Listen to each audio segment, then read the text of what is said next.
What's up, y'all? Welcome back to Neon Mutant Generation. If it's your first time, welcome. I am Amber Omega. And I'm Delta Crow.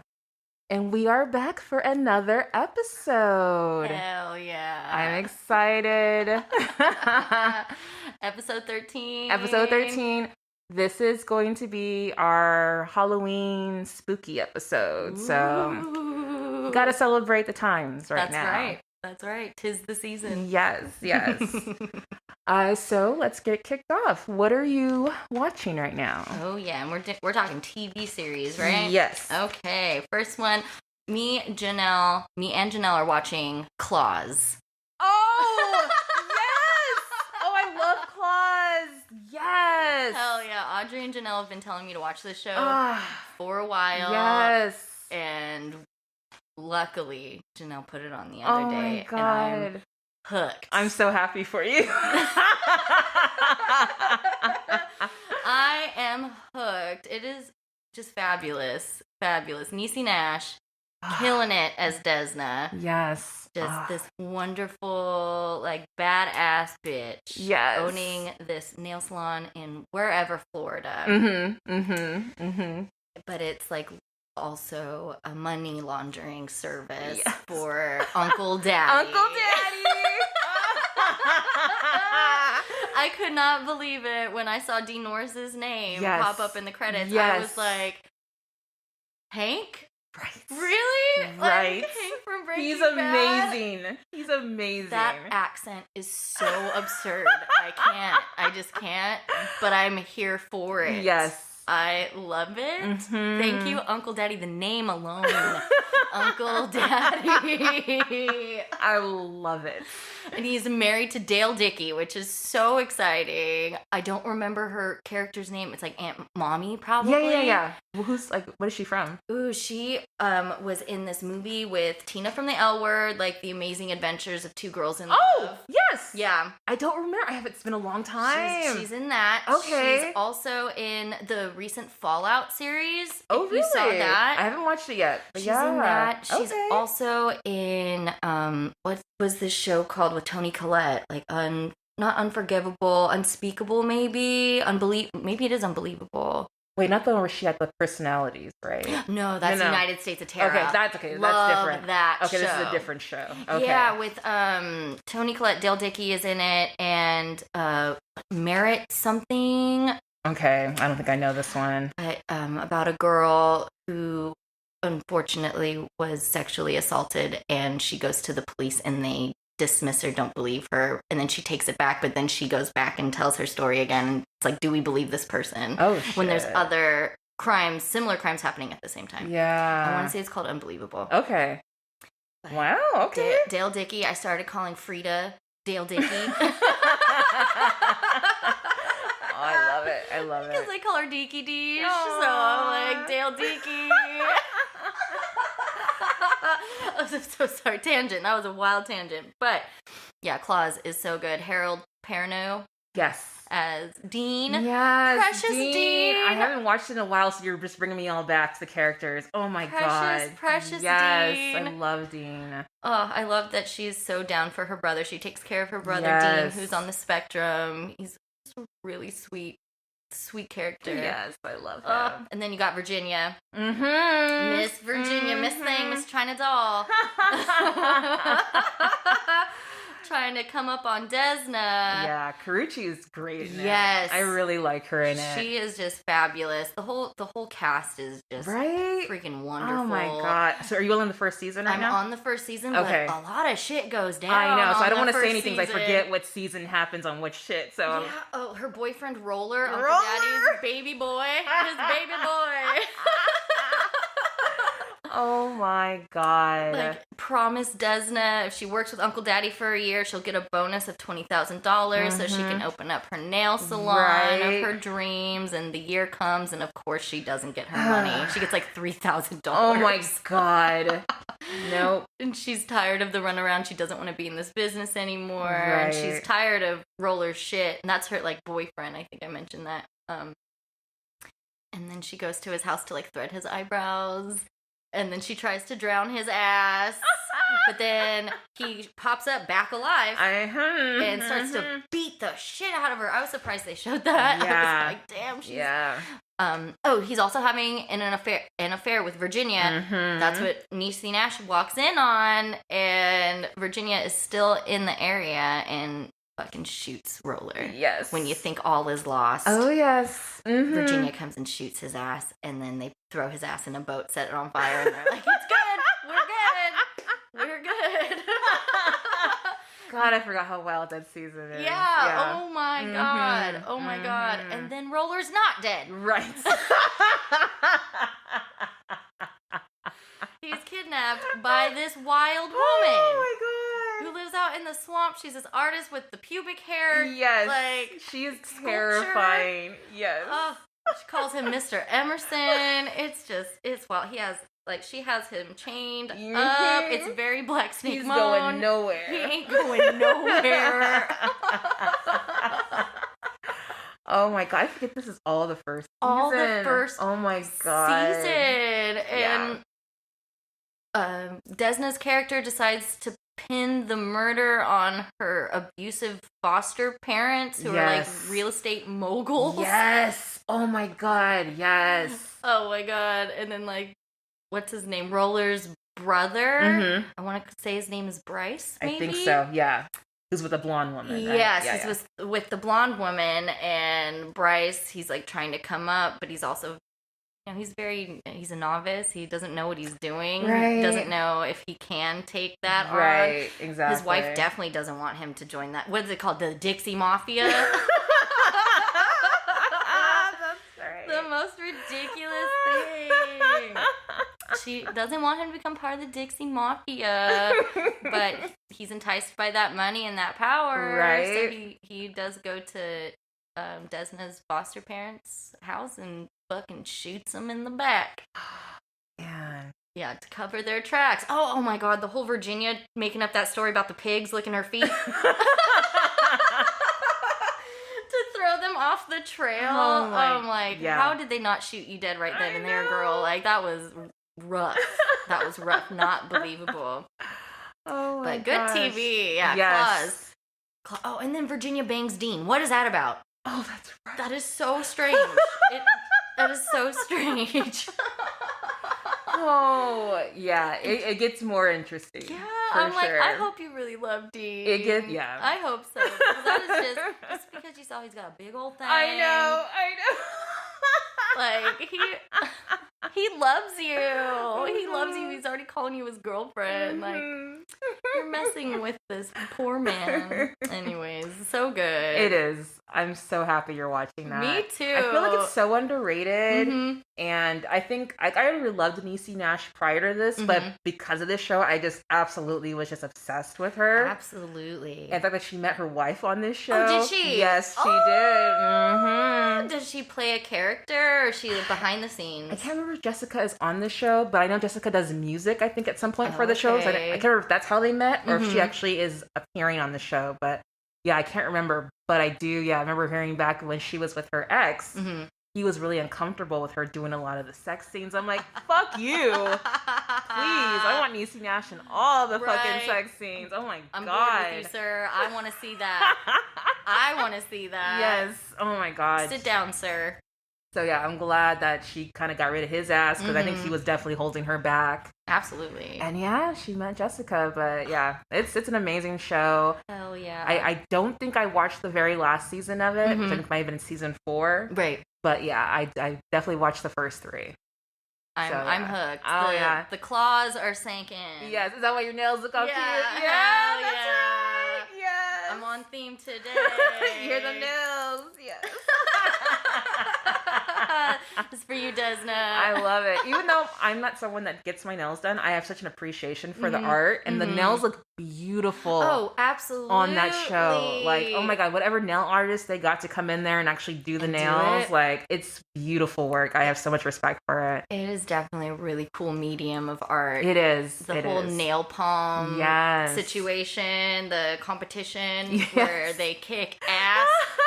So good. I love it. It's like hair competition shows, Mhm. so I love that there's like a space for that. Yes. because yeah, it's amazing art. And those competitions go deep. They touch on the feels. When she gets up and talks about, like, this is who I am. I'm chaotic. I'm messy, but I'm beautiful. It's like, you tell him.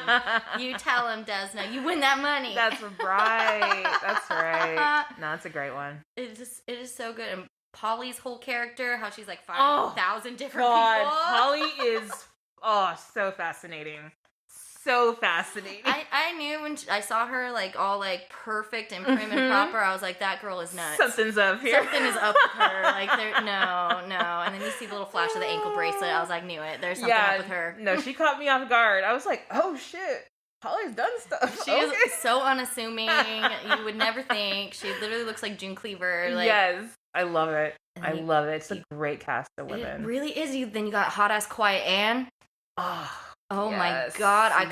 What is that actress's name? I think Judy Reyes, maybe. Yes, and I just knew her from Scrubs. Scrubs, yes, right? where she's very feminine. She's Donald Faison's girlfriend throughout the whole thing. Yes. So to see her in this, I was like, oh wow. It was you could barely recognize her. I love it. I loved it. She looks so good as a butch. Thank you, goddess. I didn't know I needed that, so thank you. I'm so glad.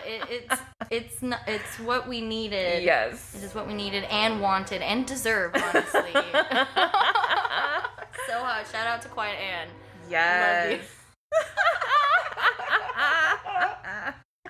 Such a good show. Thank you again, Audrey and Janelle. They've been telling me to watch it for a while, and I'm glad I'm finally here. No, hey, you're here. I'm happy. I'm here. I'm happy for you. I can't wait to see what happens. I'm one episode away from the end of season 1. So okay, all right. I'm blasting through. No, you're in for a treat. Season 2 is pretty good too. I can only imagine if all that happened in season 1. Right. What is going to happen in season 2?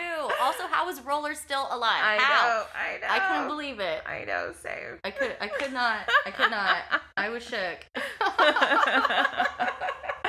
Oh my goodness. No, you might have to, inspired me to revisit it because it's been a couple of years since I've watched it. So oh yeah. I really watch do. it at the same time. I might have to also to tap back into that one. So let's see. I didn't watch too much stuff. I'm kind of just either catching up on the new seasons of stuff.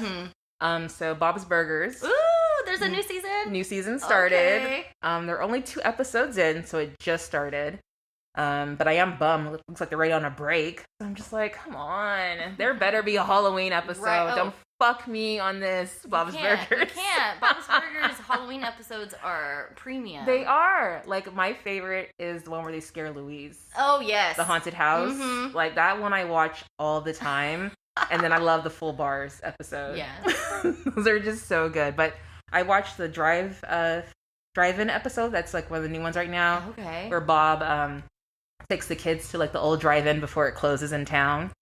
And then he, like, has some nostalgia, remembering a cool moment when he was a kid, meeting this really cool girl who was just there for, like, I guess her family was moving out of town the next day, but they just wanted to, like, give the kids, like, something, like, to go away, kind of a present. So he ends up, like, having this really cool night with this girl and stuff. So he keeps kind of going back to that memory throughout the night. And he's like, you gotta save this place. You know, just typical Bob, you know. Just last minute want to rally up everybody and stuff, which I think is really cute. But I love it because, like, I miss the drive-in. So it's just really cute. And I think Bob's Burgers does a really good job of, like, tapping into things that really kind of resonate with me.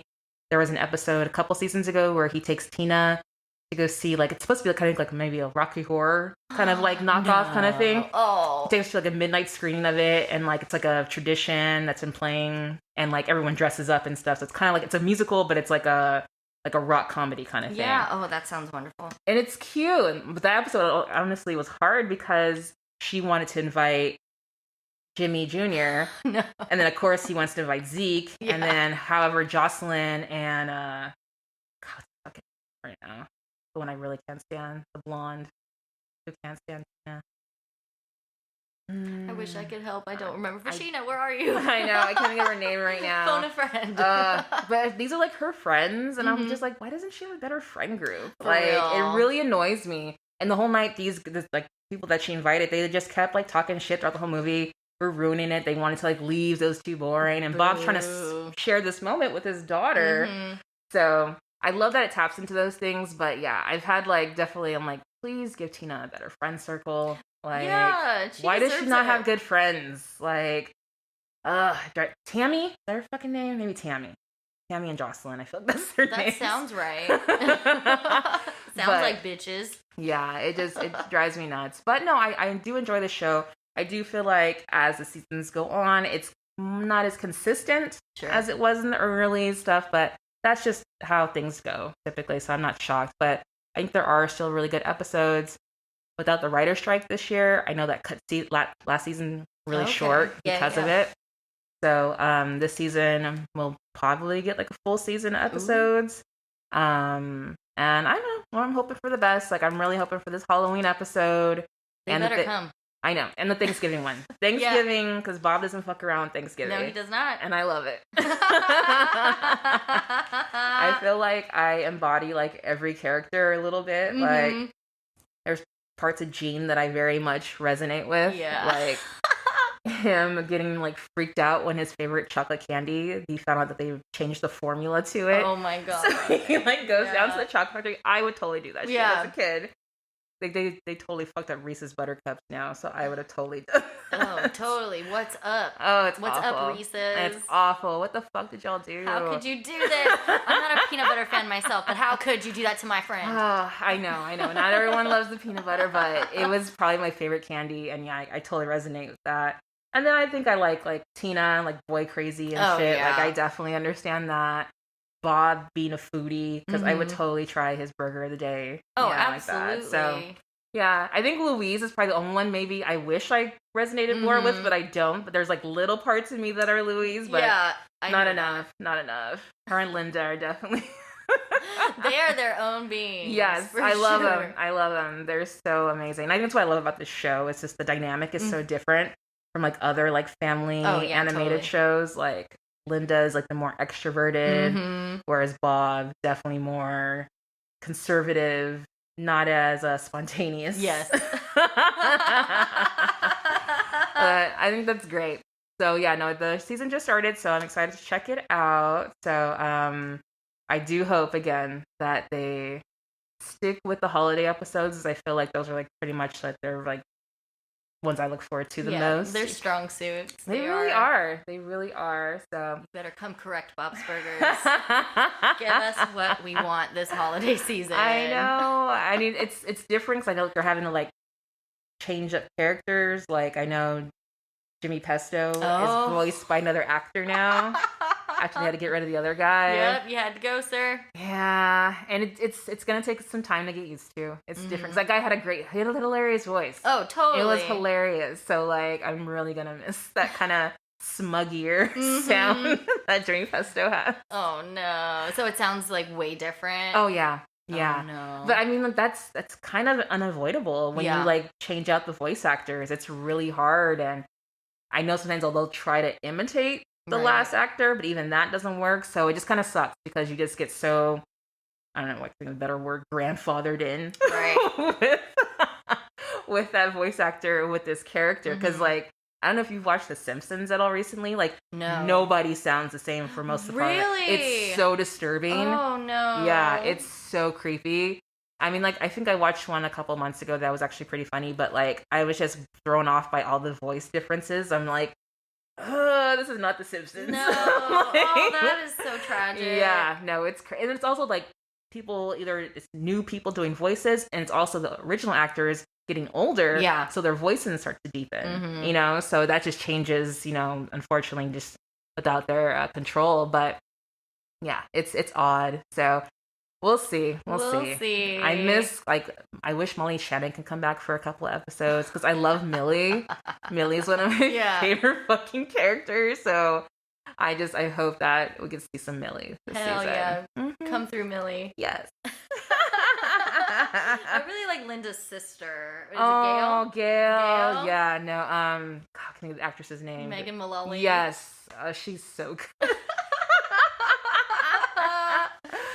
So good. Now they have a great cast. Even though I don't like Sarah Silverman, Right. she's fucking hilarious as Andy and Ollie. yes. Like I love it. So Mhm. I think actually her sister does Her one of the sister voices. does one of them. her sister does one of the voices. But You know, it's funny. And then she did a voice for the band during like the school reunion. Oh, Linda's band? Yeah, Linda's band, but it was the other band that was like Bad Hair Day. That was really good. And she like does the voice. One of the like band members are coming off stage. She's like, "Good luck, taters." Tatas. Like that's her tatas. So Sarah Silverman has a fucking voice, a funny voice. Yeah. So, you know, I definitely will give her credit for that. You get that credit, Sarah. Take it, run with it. So yeah, here's hoping to a good season of Bob's Burgers. Hell yeah. So what are you watching? Number 2 would be I'm also doing the same as just like catching up on new seasons. Gotcha. So, or new TV shows, period. Mm-hmm. Uzumaki on HBO. Oh, yeah. How is this? It is very good. The first episode, incredible. It's like watching the manga come to life. Wow. Yeah. I saw a little bit of just like the artwork. Whew. Some iconic imagery. Yeah. I want to say Uzumaki was the first and only manga that I've ever read. Okay. Yeah. I remember Amber Fergano let me borrow it years ago, and I was just like struck by the imagery and the story and how creepy and weird it is. And then they made an animated series for HBO. Adult Swim did it. Okay. Which I thought was very interesting. Cool. They only have 2 episodes out, I think, right now. I've seen both of them. So I guess the first episode was made by one company, and there's some discrepancies or something. Maybe they just didn't have the money to go as hard throughout the whole series. So the second episode is done by a different company. Okay. And it looks a little different. It definitely doesn't go like as hard. Fuck. But it's still very beautiful. No, I get that. No, that's fine. But there is a difference, and I think it'll be the rest of this series. I want to say there's only going to be 4 episodes, but I'm not sure. But it's based on a Japanese horror manga by Junji Ito. This little town in Japan is plagued by spirals. They're showing up in the sky. They're showing up in inanimate objects. The 2 main characters is Kirie and Shuichi. They're boyfriend and girlfriend. Shuichi's dad has become more and more unhinged as he becomes more and more obsessed with spirals. He believes there's some power within them. Okay. And it's like slowly driving him mad. Kirie's dad is a sculptor, and Shuichi's dad commissioned him to make a spiral, like, ceramic dish, I think. And Shuichi's like, dude, there's something wrong with my dad. Like, all he talks about are spirals, and he's losing it. And Shuichi's dad ends up not wanting the commissioned project because he's like, I can make myself a spiral. And he like, oh, it's so gross. The imagery is so crazy. Like, he lets out his tongue and he turns his tongue into a spiral, and it's just so long and gross and wet. It's ugh. And Kirie's like, what the fuck? Oh like, my God. No, sir, that is crazy. And she runs away, and then come to find out later, like, Shuichi's dad turns himself into a spiral. Okay. He kills himself that way. He just, like, contorts his body, breaks all of his bones to spiral into himself. Oh my God. And he looks like a snake in a basket. It is just the most wild thing. And it's not just happening to Shuichi's dad, it's happening all over town. Right.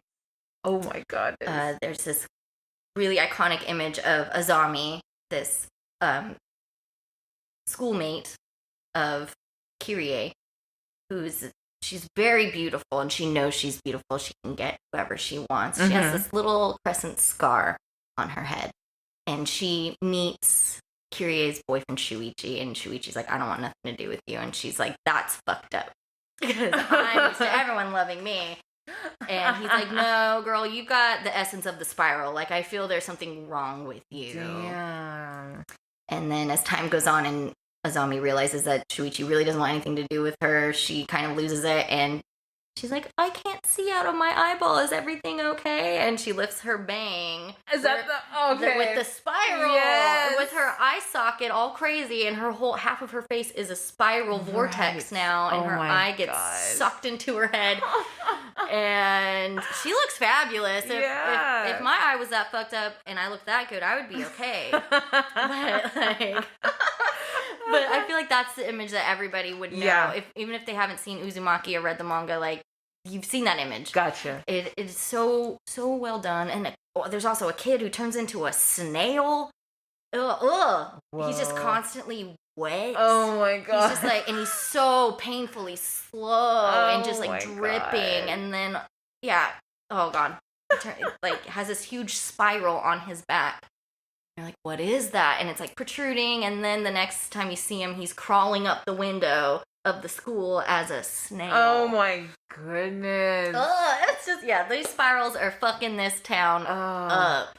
Now, see, I could enjoy this because it's animated. Mm-hmm. If it was like live action, I would totally just be too uneasy. No, right? I don't think that they could do it properly. I don't think so either. It would be all CGI. True, and it would look like shit. I think I want to say that they did make a live action of it. Mm-hmm. I've never seen it. I don't want to see that. Okay, yeah.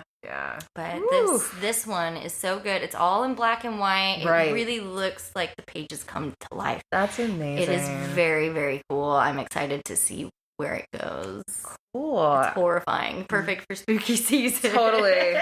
Oh my goodness. Yeah, I didn't know about it till recently when I got HBO back, and I'm just like, because I think I haven't read it, but it was on my list, right. So I immediately recognized like the images and stuff. Yeah. So I was like, oh yeah, I think I've like read about this manga. So is it manga or manga? Right, I don't know. Okay, I always forget. I know. I'm so sorry. I've only read one. I have one. I think it's called either like Princess Kiss or something like that. The artwork is really cool. That's why I got it. But no, this looks interesting. I love the fact that it's staying really close to the artwork of the manga. So it looks just like it. It's so wild. It's very nice. That is a cool one. I think I'm gonna check that one out too. And the episodes are only like less than 30 minutes, I want to say. So it's pretty like easy to. And that's the whole season, just 4 episodes? I want to say so. Okay. They're releasing new episodes every week, and I want to say it's 4, but it could be more. Okay. I can definitely catch up with it. Mm-hmm. Heck yeah. Check it out, people. Cool. Well, speaking of catching up, I am continuing to watch Hacks. Oh, yeah. Mm-hmm. I'm loving it. I'm happy seeing some growth here. Ava's setting some boundaries with Deborah, because her spitting that lozenge in her hand, I was like, hell to the nah. There's no way. And this time, I know. I'm like, girl. Nobody should. I'm like, just spit in your fucking hand and put it in your pocket. Whatever. You're just going on. No one's gonna know. Right. You know, just don't spit it with someone else's fucking hand. I thought that's that guy's job. That he's supposed to do that. No one. That guy's gonna break. Yeah, because she's got him running all around and shit. But I'm definitely feeling for Ava though. She's going through the breakup. Yes, and I'm kind of surprised that she's shocked by it. You know, because I'm just like, come on, you decided not to go with your girlfriend in Iceland and decided to go be with Deborah, and you're always talking about you and her and we fucking stances. Yeah. And she talked about how Deborah like abused her, but now she's running right back to her. So of course the girlfriend is confused as fuck. Yes. It's like, no, I knew she was done. I knew she was over it. So, and I'm just not sure how Ava missed that, but right. She did. That is toxic love right there. Right? Thinking she's gonna go back, and it's like, nah, girl, you ain't coming back here. Right? Nope. I'm staying out in Iceland doing a werewolf movie. I think is what it is. Yes. It's probably like some Twilight shit. Oh no. But yeah, no, I'm just I was shocked that she was like not expecting that. I'm enjoying Helen Hunt. Yes. In this series, like she's definitely like this very type A, super like butch, like When they were playing pickleball and shit. Oh, yep. And like they just like I think at the end of the match, you don't realize her partner is like her ex-wife. You just think that it's like some like some subordinate that's working for her. That's why we fucking got a divorce. Yeah. I'm just like, what? Excuse me. Y'all were married. Oh, okay. Okay. So yeah, Helen Hunt as this like TV exec, basically who's going to be making the decision who gets the Tonight Show gig. Mm-hmm. So like Deborah's people, they're her agents.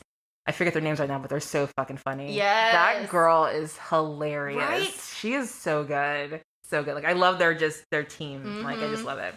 But yeah, they are trying to really get Deborah into this spot. And at first she's like not really wanting to go public with her want to do this because she's like, if she doesn't get it, right, then she's going to become a joke again. Right now she's on a high. And she even gets an invite from comedians that were like a little older than her that she kind of looked up to. Like they're all like older now, so they're all doing like their colon cleansings together.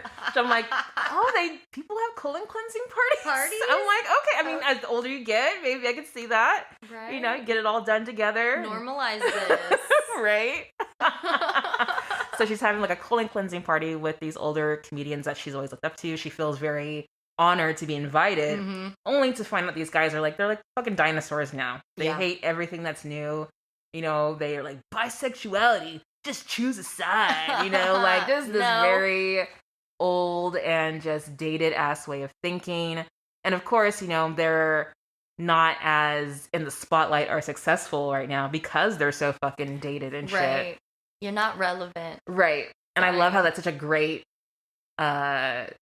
spotlight on what's really happening in comedy right now. Totally. Like I love stand-up comedy. Love it. And I'm really happy to see that it's growing in more diverse directions. And people who are either taking that and seeing how that's like, kind of pushing things forward and doing better for comedy are reaping the benefits of it. Absolutely. Like Conan, I think, is doing great. Like I know he doesn't do stand-up, but he's like definitely spotlighting comedics women and women of color, which I really enjoy. But like people like first thing I was like Chappelle, because Chappelle to me is just he's so embarrassing now. He is. What happened? Oh my god. Oh my god. Like I used to love Chappelle, and then like now every time I see him, he's like always in some fucking like cutoffs, to see his big ass arms. Like who the fuck is this? Right, I don't know this man. Who is this man? And like, yeah, he's just just on a tirade, about being canceled. And it's like, you're not being canceled, dude. You have like how many fucking Netflix specials? Right. Shut the fuck up. Nobody's canceling you. Oh my People gosh. are just questioning your decisions. Yes. You put this shit out there, so people are going to respond to it. Absolutely. Like, I don't know what the fuck you think. Not everyone's going to suck your dick, bro. Right. Not everyone. And I love how there's comedians who have gone back and talked about their past work that they wouldn't do now. Like Eddie Murphy. I love talked about he wouldn't do shit from like Raw. Okay. Because he did a lot of things that would kind of be considered homophobic. Sure. Now and stuff. Like, I think even when I watch it, the comedy definitely kind of makes me uneasy and stuff like that. Yeah. So, but the fact that he can acknowledge it, he doesn't get upset about all these fucking kids these days, like he totally gets it. It's a different environment we're in. And when you go back just to the 90s, you're like, God damn. Totally. Shit was bad, No hold barred. Like they went for it. They went in. Right. So like I'm really happy that they had that as a storyline in the show, and like her just being like, well, fuck these guys, because I'm just like, that's right, girl, you don't need their approval. No. These guys haven't gotten with what's happening in times like that. They're left behind. They're angry. They're not as popular as anymore. That's their fault. So right. I'm really happy with that. I thought that was really cool. That was a great thing, like, because they're all doing the colonoscopy or the colon cleansings. And she like says, well, like, fuck these guys, after she overhears them talking shit about her, after she kind of explains how, bisexuality is real, takes all the toilet paper out of the house and runs off. I'm like, that's right, girl. Good for you. That is right. So. Take them for all their worth. You're definitely gonna after the colon cleansing too. No toilet paper. Exactly. Yikes. Exactly. Yeah, they were having like laxative martinis and shit. So They are going to be going all night. No toilet paper. Man, I didn't even think about the levels of that. Yes. Oh, I love it. Good So job, good. Jean Smart. That you earned your last name. That's smart. And I love the fact that they do talk about it, because I know, like, when Ava first started working for her, she didn't understand her being bisexual either. Right. So I love the fact that there is visibility for bisexuals. Like, I'm so happy for that, because I feel like we're always just, like, completely erased, or Absolutely. We're fictional. right, or we're just not real. greedy. We don't know which side we want to choose. Like, right. ugh, there's that Sex in the City episode that I just cringe at every time now. Mhm. It's so bad, but Yep. Same with the L Word. They were hating on Alice. Hating on Alice. Right. Dana's like you said, choose a side. yeah, mm-hmm. Man, even like- the most gay show is Right. like. But I feel not- it's both sides though. Yeah. It's just like the binary, they just can't see beyond the binary. Yeah. You know, it's like we can look at it beyond in gender. Why can't Yeah. we look at that beyond in sexuality? Sexuality. You know? So Very similar concept. I love it. I feel seen. Right. Thank you, Ava. I feel seen. Thank you, Ava. Appreciate you. I'm enjoying it. I'm like now loving this because Deborah is like, well, fuck it. Let's do this. Let's campaign for this fucking shit. I Hell want yeah. this shit. I'm like, that's right, girl. So I'm loving it. Get to work. Also, her roast. Oh yeah. Oh my god, DJ. My mom's a cut. What a cut! Oh my god. Oh my god, she rose to the challenge. Yes, she did. Sweet D rose Yes, to the challenge. she did. Yes, she did. I was so happy for her in that moment because I felt for her. That was fucked up. Yeah. When her mom came to her recovery meeting like that and like just made it about Absolutely. herself Made it and about shit. her and like, if you need me to write jokes for you, I'll do it. Right. And Mhm. she's like, no. And then she fucking killed it. Killed it. By calling her mom a cunt over and over and over again. It was a great tagline. Got the audience to participate at the end. Absolutely. She was in her flow. She felt it, like handing the mic off to the audience. Yes. She's a what a cunt. Yes. No, that was So brilliant. good. And I love that she plays her daughter. She's Yes. so hilarious in it. Oh my god. Love her. So. D, sweet D.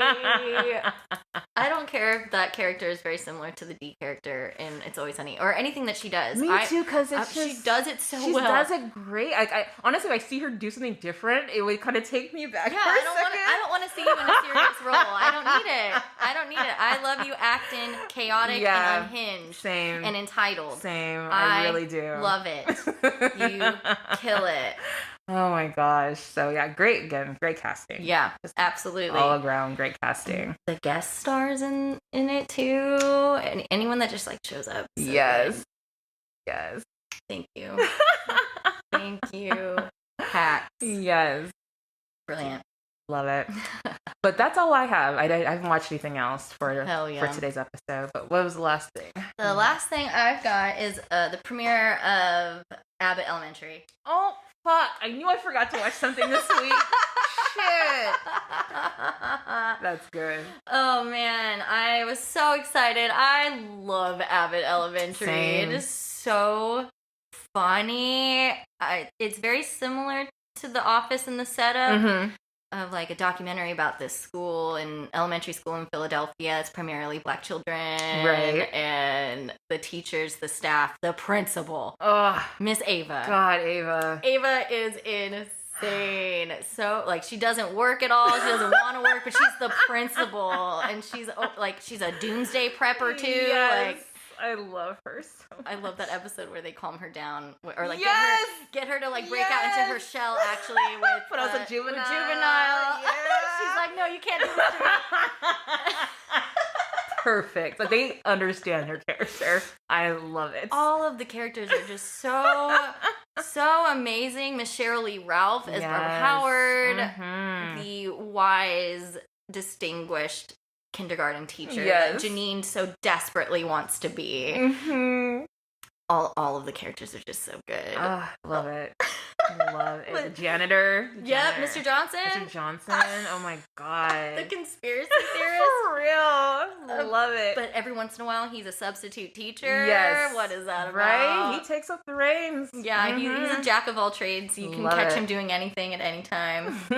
We got Jacob, that teacher, the only Yes. like one of the few white teachers in the school, and the kids roast him for it. Yes. Oh, I love it. I love it. But they love him. But they love him. He Mhm. definitely tries his hardest to be woke, I suppose. Yes. But it's kind of transparent. But he does mean it. He does. He just he tries really hard to be an ally. Right.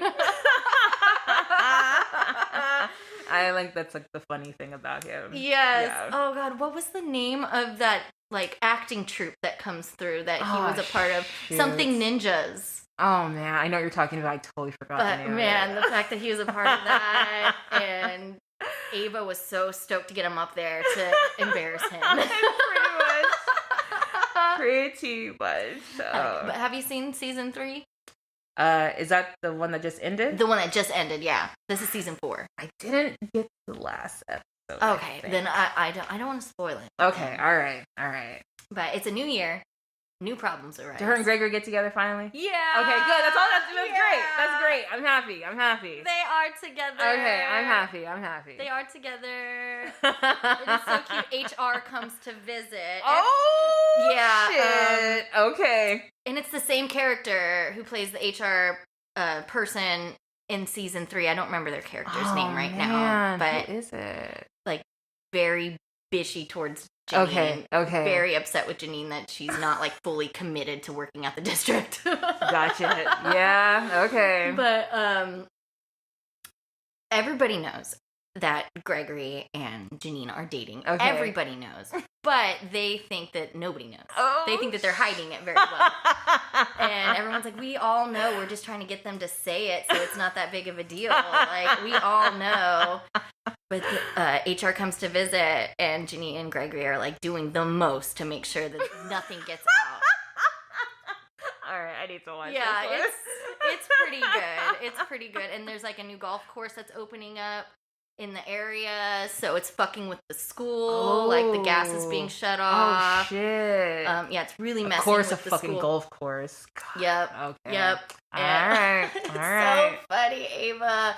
She walks in, and like, it's also bringing a new demographic to the school because Okay. people want to go to that nice fancy golf course. Yes.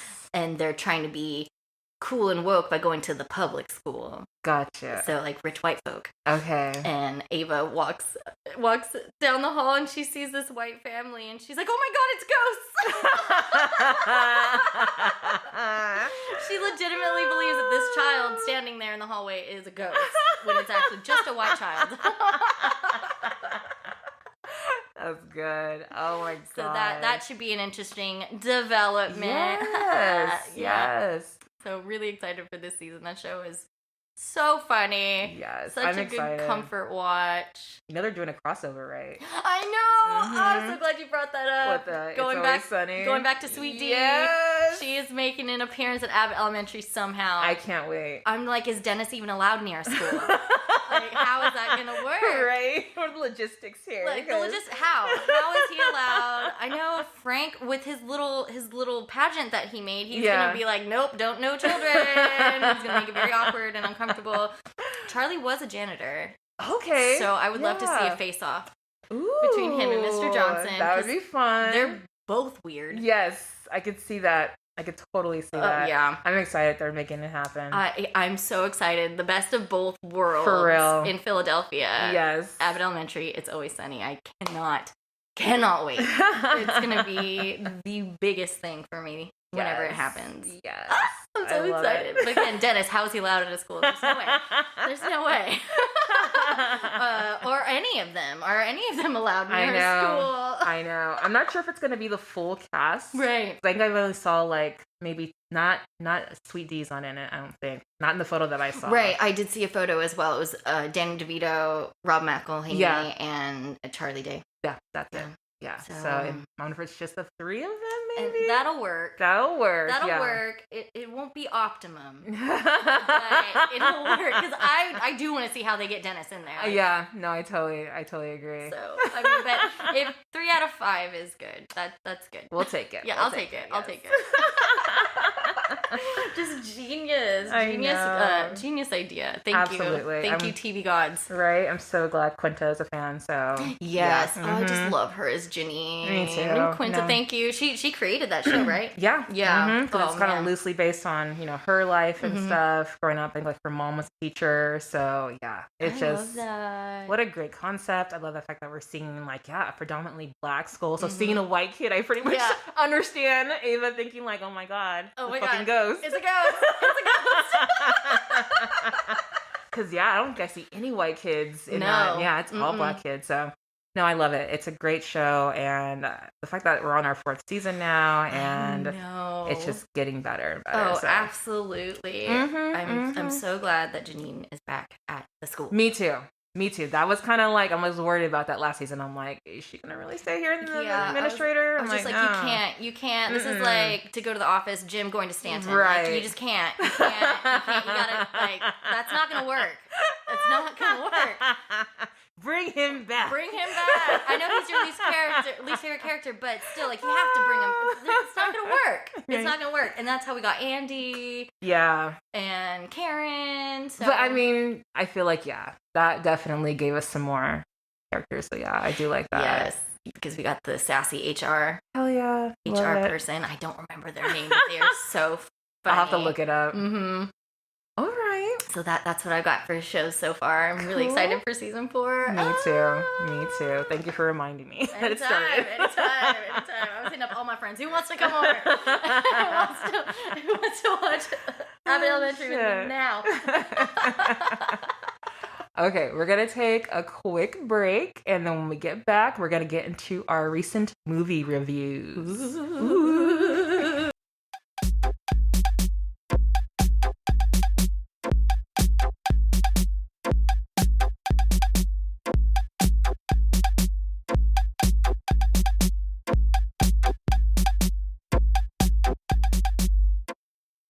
Okay, and we're back, and we are going to get into our movie reviews.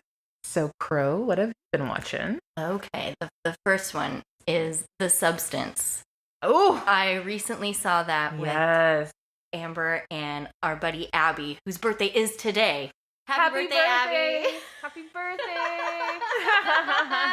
We went and saw this in theaters. Holy shit. Blew my mind. Yeah, I'm hearing, it's pretty wild. It was so intense. It was so intense, but so good. Man, that is probably it's definitely top 5 favorite movies I've seen in the theater this year, for sure. Nice. And definitely top 5 favorite movies I've seen this year, period. Nice. I'm excited. So, the premise of it on Letterboxd. If you follow the instructions, what could go wrong? A fading celebrity decides to use a black market drug, a cell-replicating substance that temporarily creates a younger, better version of herself. Mm-hmm. Man, the body horror is real. That's what I thought. It broke the damn wet scale. Damn. Oh my God. Everyone talks about that third act being just the most bonkers thing, and they are right. Okay. I was not prepared. I thought I knew. I had a feeling. Okay. And then everything just like went full tilt and just, oh my God, so wet. The casting is beautiful. Demi Moore and Margaret Qualley as Elizabeth Sparkles, the original person, the Matrix as they call it. Okay. So the OG person, Elizabeth Sparkles, is Demi Moore. She is an award-winning actress who goes into doing like aerobic videos. Like that's what she's most known for now. Wow. She just turned 50. Okay. And her agent, I want to say it's her agent, but played by Dennis Quaid, she overhears him in the bathroom saying like she's too old and like we need someone newer and younger and fresher, like talking mad shit on her when he thinks that she's not around, but she overhears everything. And so she ends up getting fired on her 50th birthday after so many years. And she's all down on herself, thinking that she's like, you know, irrelevant, old, not beautiful. When if you see her, she is so fine. Yeah, Demi Moore is beautiful. Just fine. How could... What? I know. But she ends up getting into like a car accident, and she ends up in the hospital. And one of the nurses is like, "You'd be a great candidate for this thing called the substance." And it's super like the substance. Man, I don't want nothing to do with that. Right? No thanks. That doesn't sound good. What are the nutritional facts? Right? What are the ingredients? What are the ingredients? What is in this shit? But it's like super secret. She has to call this random phone number. It sends her something to her house, but then she has to go to a really creepy warehouse location where she has a number. I think it's 503 or 530. It's assigned to her. She's no longer a person. That's how she answers, like how she talks to people on the phone. Like, I am patient 503. Okay. 530, I can't remember, but it's all super secret. And she gets this substance. It's like this whole kit. And it's bright green. It looks like, what is that stuff from Ghostbusters?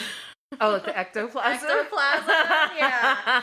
That's what it looks like. Okay. Bright green. And the idea is you take this substance and you become a younger, better version of yourself. It's two bodies, but one person. We are one, but it's two bodies. Okay. And it literally, her back splits. And out pops hot ass Margaret Qualley. Oh my god. Yes. All right. As the younger, better, in air quotes, younger, better version of Elizabeth Sparkles, Demi Moore. And she goes by the name Sue. And she ends up auditioning for Elizabeth Sparkles' role. Gotcha. But they have no idea that that is actually Elizabeth Sparkles because her name is Sue and she's hot. And while Sue is out doing her business, Demi Moore is broken down on the ground, like passed out, like not conscious or whatever's happening to her. But they have to switch back every 7 days. Okay. And you have to stabilize yourself too. There's like all these steps to make sure that you remain stable. And she has to like extract, like, it looks like a spinal tap. You have to like extract spinal fluid and inject it into yourself so you don't like either fuse back together or. Yeah. Oh my god. I'm not sure exactly what. Damn. But you're supposed to switch back every 7 days, no exceptions. So 7 days you're Sue, 7 days you're Elizabeth Sparkles, and then if you stay out longer, your other half starts to like deteriorate. Okay. So obviously Margaret Qualley's Sue wants to stay out. She's young, hot, beautiful, making all this money as the new Elizabeth Sparkles. She goes and talks shit on a late night show, like, "Oh, I don't know Elizabeth Sparkles. She's too old for me." Wow. Oh my gosh. And she stays out longer and longer, and so Demi Moore becomes more and more like deteriorated, like, and Sue is working towards the New Year's party. She's hosting the New Year's party. It's supposed to be this big ass fucking deal, and that's like where the last scene happens. Is this New Year's party that she's hosting, and there's like a battle for the body. And, gotcha. Oh my god. And shit just gets fucking weird. That last 20 minutes, it was so much fun to watch in the theater. Just being around everybody having the same reaction. What the fuck? Like, oh my god! But it is such it's such an iconic movie, and I think it's very appropriate for the time. Yeah. It definitely touches on ageism, sexism, the extent that aging people go to, or not even aging, but people, the violence that they put on their bodies to stay beautiful, perfect. Right. And that is something that Rachel said to me, my friend Rachel, and that really stuck with me, is the violence that we put on ourselves to stay relevant and beautiful. It really struck me. I was like, it's true. Plastic surgery in a way is violence. You're cutting into yourself. Yes. Yeah. And there's no judgment from me there. No judgment. It's just that I know it's painful. Yeah, the extent. And you really have to want that. Right. And the extent that you'll go to feel beautiful. And Demi Moore's hot. So what? Like, oh man, the outfits. She wears this long, bright yellow coat with her long, straight black hair. And she just looks so fucking badass. It is such a cool movie. The grossest part, though, is Dennis Quaid eating shrimp. That was the grossest Just part. sucking them down. Yes. Ew. Oh, and they go like full in. It's a very wet sounding movie. Wow. The sounds are activated. Got it. You hear everything. Damn. The crunching, the squelching. And then they show his teeth that are stained and all the shrimp. That was body horror. That was body horror. Yeah, that would be hard for me too. Yeah. Man, it was a really intense but worth it ride. It was so cool. It felt very original. I really enjoyed it. Top 5. I can't wait to see it. I remember when I first saw the trailer for it, I was so excited. I'm like, Demi Moore. I'm like, yes. So, and then just the topic of it, I'm like, absolutely. Yeah. Absolutely. But I knew, even with them not even going hard in the trailer, that it was going to be body horror. Already knew it, so I'm already preparing myself for it. I was scared. Body horror gets me. It does. Oh, yeah, me too. Yeah. Like, there are movies I still haven't seen. I know they go far into body horror. And sometimes it's too unsettling for me sometimes. I'm just like, I'm not even enjoying myself. Right. I'm not even happy anymore. Like, this is just awful. It took some convincing for me to go see it in theaters. I believe it. Man, sometimes I can't do certain movies in theaters. I'm stuck here and it's 50 feet tall. Yes, exactly. Back splitting open. I'm like, I don't know if I can handle that. Oh, shit. But it was so worth it to see it in the theater. It was a really cool experience. Thank you, Amber Fergano, for kicking my ass into watching this movie. Because it is badass. I definitely want to watch it. I'm waiting for it to come on digital. But I cannot wait to check it out. You're going to love it. I already know. It's just stylized so cool. There's like a couple of nods to The Shining, it feels like. The hallway looks very much like the orange carpet. Like, and even the bathroom kind of reminded me of the bathroom in The Shining. Gotcha. Yeah. That scene is terrifying. Yeah, I know. Oh my God. So it's just really, really cool movie. Great casting to Margaret and Demi Moore. I hope Demi Moore gets some sort of recognition for it. Me too. She definitely should. Yes, absolutely. I feel like, unfortunately, after the 90s, she was kind of, I don't want to say blackballed, but I feel because she did striptease. Yeah. And I've never seen that, but I remember it. I've tried to watch it a couple of times.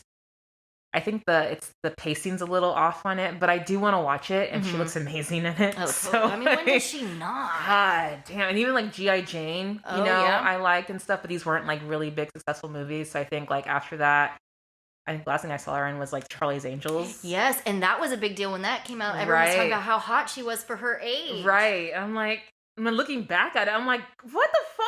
Like, yeah, of course she's hot. I mean, like, yeah. What, she was maybe 40 or something in that movie? 2000s are fucked up when you go back and realize how women were viewed and stuff. Right. So bizarre. I remember that specifically. Me too. I didn't, I was at an age where I didn't really know who Demi Moore was. Okay. I definitely knew her by name. Yeah. But I had never seen like G.I. Jane or Stripteaser. Really anything that she was in that I could recall. So Charlie's Angels Full Throttle was like it. Okay. So, and then everyone was like, she is so fucking hot for her age. Oh my gosh. And then her dating Ashton Kutcher. That was like, she's so hot, like Cougar Town. Yeah, and I'm like, God, I forget about that whole era. Yeah, and so I'm really happy that she's in this movie and kind of like sticking it to those people. Right. Yeah. Like, I've lived this already. Yes. This is reality. Exactly. That's why I think there could have been a better person to cast for it and than her. She is committed. Oh, I love it. She's committed. I love it. Yes. No, she is. Like, that's been kind of like her thing. Like, when shaving her fucking head and shit. Like, that was like, I think there was an actress before that was like didn't want to do it because she didn't want to shave her head and shit like that. So, like, she'll commit to a fucking role. Good for her. You know, so, yeah. Because it pays off. Yes, it does. That's cool. Killer. I'm excited. 5 out of 5. I can't wait to check it out. Heck yeah. Okay, so my first one is a movie called Blood Diner. Oh, I've seen that. Oh my God, have you? Oh my God. Okay, this is hilarious. It's been a while, but yeah. I've seen my God. So I happened to watch, there was like a scene on TikTok where it's like the lowrider and it's like on the hydraulics. And like, I think it's like in front of this club and the bouncer is like not letting the brothers in. So they like push the bouncer to the ground and the lowrider with the hydraulics bounces on that dude's head. And I was like, what the fuck is this? That's one way to get him. Yeah. So I ended up looking it up. I'm like, Blood Diner. So Blood Diner was released in 1987. and directed by Jackie Kong. And I was like, okay, woman director, horror film. Here for that. I'm always trying to find more women directors in horror. And the film stars a bunch of people who I've never heard of. Rick Burks, Carl Crew, Roger Dower, and Lynette LaFrance. Oh, nice name. So let's see. On Letterboxd, they have the tagline, "First they greet you, then they eat you." Oh, no. Oh, no. Two cannibalistic brothers kill various young women to make their flesh part of a new special dish at their rundown restaurant while seeking blood sacrifices to awaken a dormant Egyptian goddess. Sheetar. So I knew going into this movie it was probably going to be like a gross out kind of like horror, and that's typically not my thing because like I'm very squeamish and stuff. Sure. And especially like I can do blood, but when it's like vomit, Oh yeah. that's where I'm That's just a like, different that's level. gone too far. That's too. You're taking it too far. Yeah, I can't do spit. That's how like spit is rough. Spit is just I don't like can't. any scenes of someone spitting in someone's face. Yes. Oh God. I Yeah. can't do spit. Loogies. I can't. No, That- cannot do it. That's where I draw the line. So I kind of already had an idea this is going to be a gross out one. So the movie's about the Tutman brothers, and it kind of starts out with them as young boys, and like one is like kind of making food out of Play-Doh, and then the other one is like learning like how to hypnotize or some kind of shit. And their uncle, or wait, their mom first is like, I gotta go to the store and get some more fucking tampons. Don't you guys move? And they're like probably like 6 or 7 or some shit. And then their uncle comes home and he's like wielding a fucking butcher knife and shit. Cops are like behind him and stuff like that. And apparently he's been telling his nephews about the Lemurian occult and stuff, and how they need to like bring back Shitar with a blood buffet and all this bullshit. And I guess the uncle was in the process of doing this, like fulfilling the ritual, but fucked it up and ended up killing all these girls and like that, whose flesh he's supposed to use for the body. So he passes it on to his nephews. As they get older, they go dig up their dead uncle and revive him, but it's just like his brain and eyes in a jar. Oh. And he talks. Ooh. Yeah. Oh man.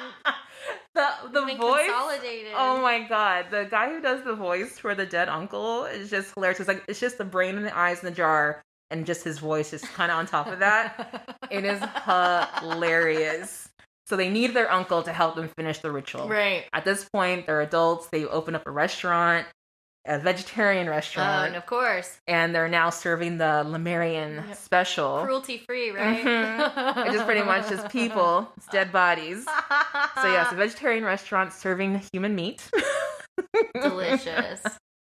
And then pretty much to fulfill the ritual, they have to take limbs from immoral, trashy women to build up Shitar. So kind of like Frankenhooker. Right. You know, that's when like I immediately thought of that. And one of the scenes where they go kill a bunch of women. Again, this is very fucking tasteless, but it's hilarious at the same time. 'Cause this scene cracked me up. There's like a scene where it's like a bunch of women topless in an aerobics video, Of course. and the brothers come in and just like spray everyone down and kill everyone and shit. But it's just like, what the fuck is going on? How did we get here? Right. And then they're just, cutting up all the women and stuff. Half the limbs are going to build Shitar. Other limbs are just going to go into the food for the restaurant. Oh my God. And I can't believe I'm actually able to watch this. Like, you know me, I don't do cannibal shit. I know. Like, it makes I'm me like- very uneasy. But this is different in a way to where them eating the meat, it's not like they're like eating like an actual limb. You see them eating like a fucking foot. Right. You know, like the food is being like deep fried and coated and shit, so it Right. looks like chicken tenders. It's like chicken tenders, but it's people tenders. But it's people tenders. So I don't know, for some reason, visually, I can handle Yeah, that. I love that. There's a right way to do cannibalism, and then there's a wrong way. There's to just do. there's different ways. Yeah. I'm I just don't kidding. like the way, you know, like I told you, like it's taken me forever to watch season 2 of Yellow Jackets. Yellow Jackets. Yeah. Because I'm just like, oh God, they haven't even really gotten to it yet. I know. I was so shook. I was like, season 1, you just alluded to Yeah. it. But actually, I was kind of happy with that. I'm like, Oh, sure. It's good. It's good. Oh, but- we're good. We're good. Right, but I knew it was gonna go like full throttle next season. But yeah, I get really squeamish around cannibal Right. I know that it's a thing. movies For you. and stuff. I typically avoid them, but this was so wacky Yeah. and over the top. It just, yeah, there's no way I could take it seriously. So yeah, the blood buffet. And I thought about that. And I'm like, would this kind of be similar to Blood Feast? And a lot of people I've read about talk about how this is kind of like an indirect sequel to Blood Feast. How funny. Yeah, and I've never seen Blood Feast. You know, like Herschel Gordon Lewis, I think is the director of that. It's just, again, gross out humor is not really my, or gross out horror isn't really my thing. I think the only time way I've ever seen Blood Feast is like in Serial Mom when the son's watching it. Yeah. That's the only time I've ever watched Blood Feast, you know. So I got the gist of it. I'm like, all right, it's just gross out, Yeah, shock gross out. horror. Not really my thing, but I think that's kind of funny that people kind of refer to this as an indirect sequel to That it. is so cool. So I'm like, Blood Buffet, Blood Feast. Blood Feast. I see that. I can see how I we can- get from point A to point B. Absolutely. My favorite part, though, about this movie is Sheba Jackson, who looks like a knockoff of Janet Jackson. Ooh, I'm not sure yeah. if they named her Sheba Jackson Because of because that. of Janet Jackson, because she looks like her, kind of. You know, Right. I have to admit. And she's like a cop that comes from New York who's kind of specialized in occult stuff like that. Ooh. And she like is partnered up. This is like all takes place in LA. Mhm. And like she's partnered up with one of the like local detectives, and this guy is so fucking creepy and weird, but it's like hilarious because he's so like just when he meets her for the first time, he's like licking his lips at her, but like licking like so Yeah. like yeah, it's like, and it goes on for like a minute. No. And I'm just like, No. and she's just staring at him. That Oh just like my- reminds me of like the big comfy couch, Lunell or whatever her Uh-huh, name is, where uh-huh. she does her aerobics with the clock, with her leg. That's what I'm thinking of with that man's mouth and his tongue, just It all is the way around. doing the Ah! most, doing the most. And like yeah, pretty much the whole time he's just trying to bang her as they're trying to like fucking solve this crime. Ah! Get it together, sir. But she's not with the shits. I That's love right. it. I love it. But yeah, she's so cute. I think who is she? This Lynette LaFrance. Never heard of her. Never seen her in anything, but she's super cute. I think she's English. I think I get her. I feel like her. It had to be like kind of definitely struggling to do an American accent. Yeah. There are little parts I feel like I can hear her break. You know, Right. so I'm just like, I think she's an English actress. think she's English. or definitely not American. Right, you lost it. you dropped the ball for a second. Oh my That's gosh. so funny. And then I don't know if you remember at one point one of the brothers goes and wrestles in a wrestling match against little Jimmy Hitler. Yeah. Like, oh my god. I'm like, this movie has everything. It's got something for everyone. It's everything, yes. I love it. It's like totally 80s LA. The restaurant, they keep showing the location. It's like off of Hollywood and Orange. So it's like right in central Hollywood Heck and shit. yeah.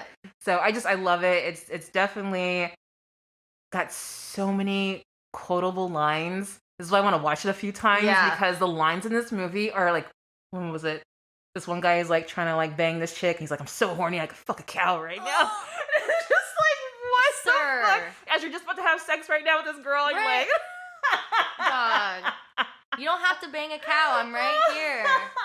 What the hell? So many good lines. And then like there's like a rival restaurant where the restaurant owner has like this dummy that sits at the bar or whatever, and it's never explained. Like you see him like mouthing for the dummy, and it's like, why does he have this dummy? What is fuck? this dummy doing here?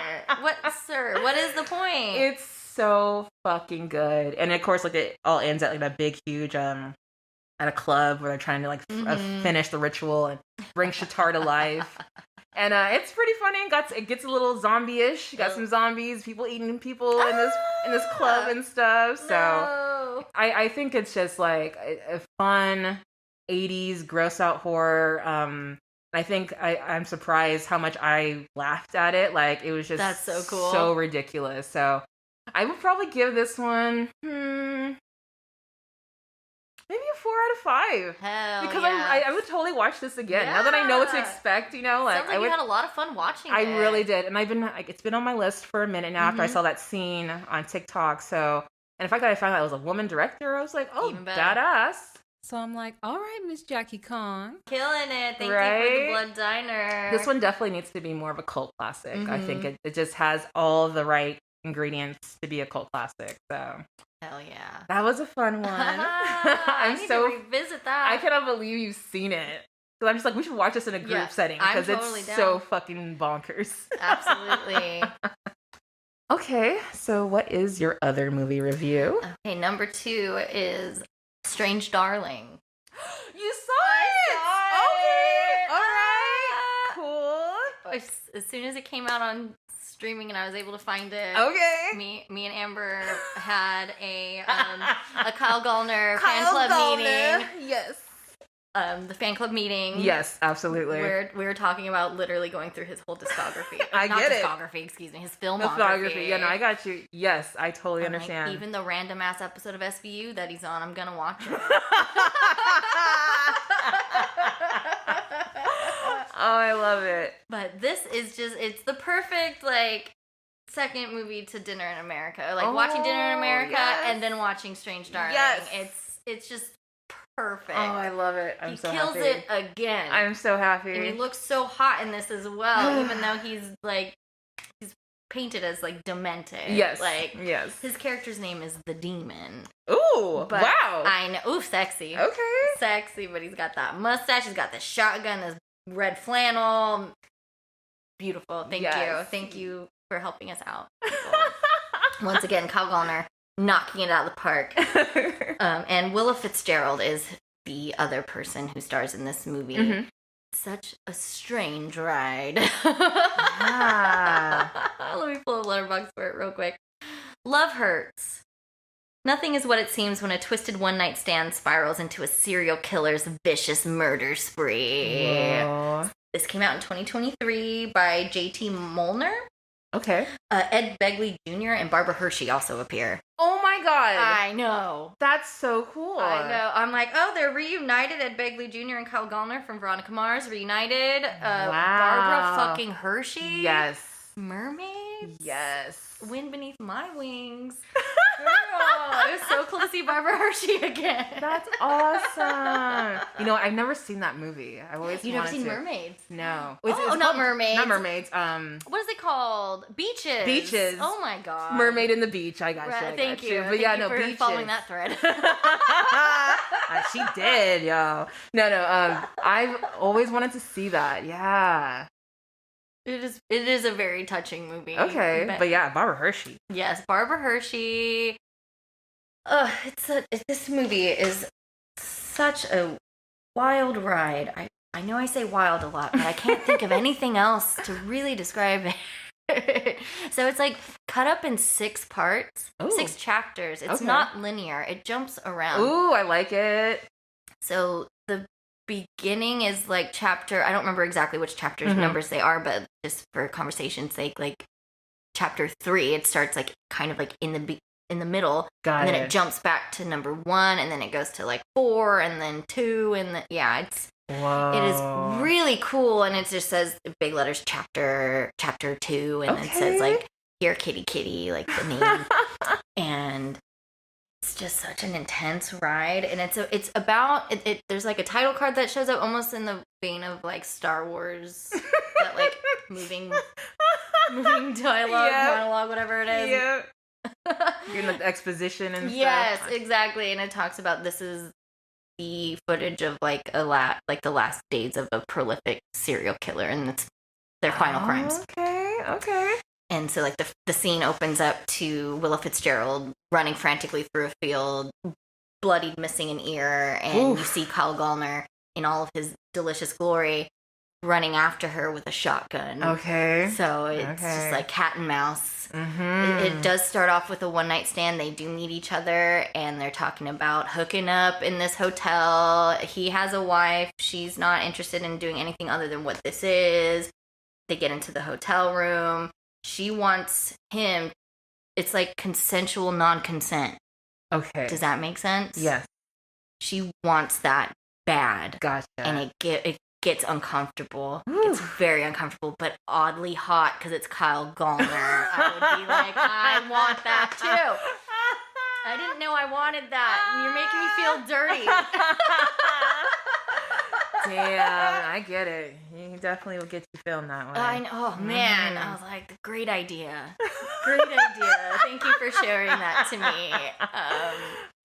And then the story just progresses. Like, shit goes crazy, and it's cat and mouse. She's running away from him. He's trying to find her. While she's running away, she runs into this, like, hippie house that's, like, there's big speakers all around the perimeter, like, blasting what sounds like Alex Jones. I don't know if it is him, but, like, NPR shit. Like, it's like, I wouldn't go to that fucking house. Damn. But, she has nowhere else to go. She's bleeding and she's frightened. This man is trying to kill her. He, like, runs her off the road in his giant truck. So she's just trying to get away from this man. And that's where Ed Begley Jr. and Barbara Hershey live. Okay. The old hippies. But he's like, I'm a motorcyclist, not a hippie. And she's like, I'm a fucking hippie. So it just goes on from there. I don't want to give too much away. But it is, there's a really cool twist that I feel like I did kind of see coming. But with that being said, it was cool. It just really, really well done. There's like a final scene with Willa Fitzgerald that goes on for so long and is so uncomfortable, but it moved me. I was like, this is real. I want this to end. Yeah. But I'm glad it's happening because it's uncomfortable and it's doing its job. Gotcha. So, no, that's great. Great job. Willa Fitzgerald really fucking killed this role. Do you know what other things she's been in? Or? I don't. Okay. I don't. But she did a really good job in this. It really is her movie. Okay. But I get to also be privileged and honored with Kyle Gallner. If you would like to join the Kyle Gallner fan club, hit me up. We meet every week. And I'm a member too. Yeah, that's right. That's right. It's really Amber Omega really started it. Really started it by talking about Dinner in America. So once we saw that, we're like, yep, it started. It rekindled my love for this guy because I have known him since Gone from Mars, but he was a kid. Yeah. And now he's a man. He's a grown man. He's a grown man now. Thank you. I'm excited. And I remember Kyle talking about how he doesn't want people to give away the twist and stuff like that. Yeah. So I was like, and I love that. I'm like, this guy really fucking cares about his like projects and stuff, you know? So. It is such a bummer when things like that get spoiled for you.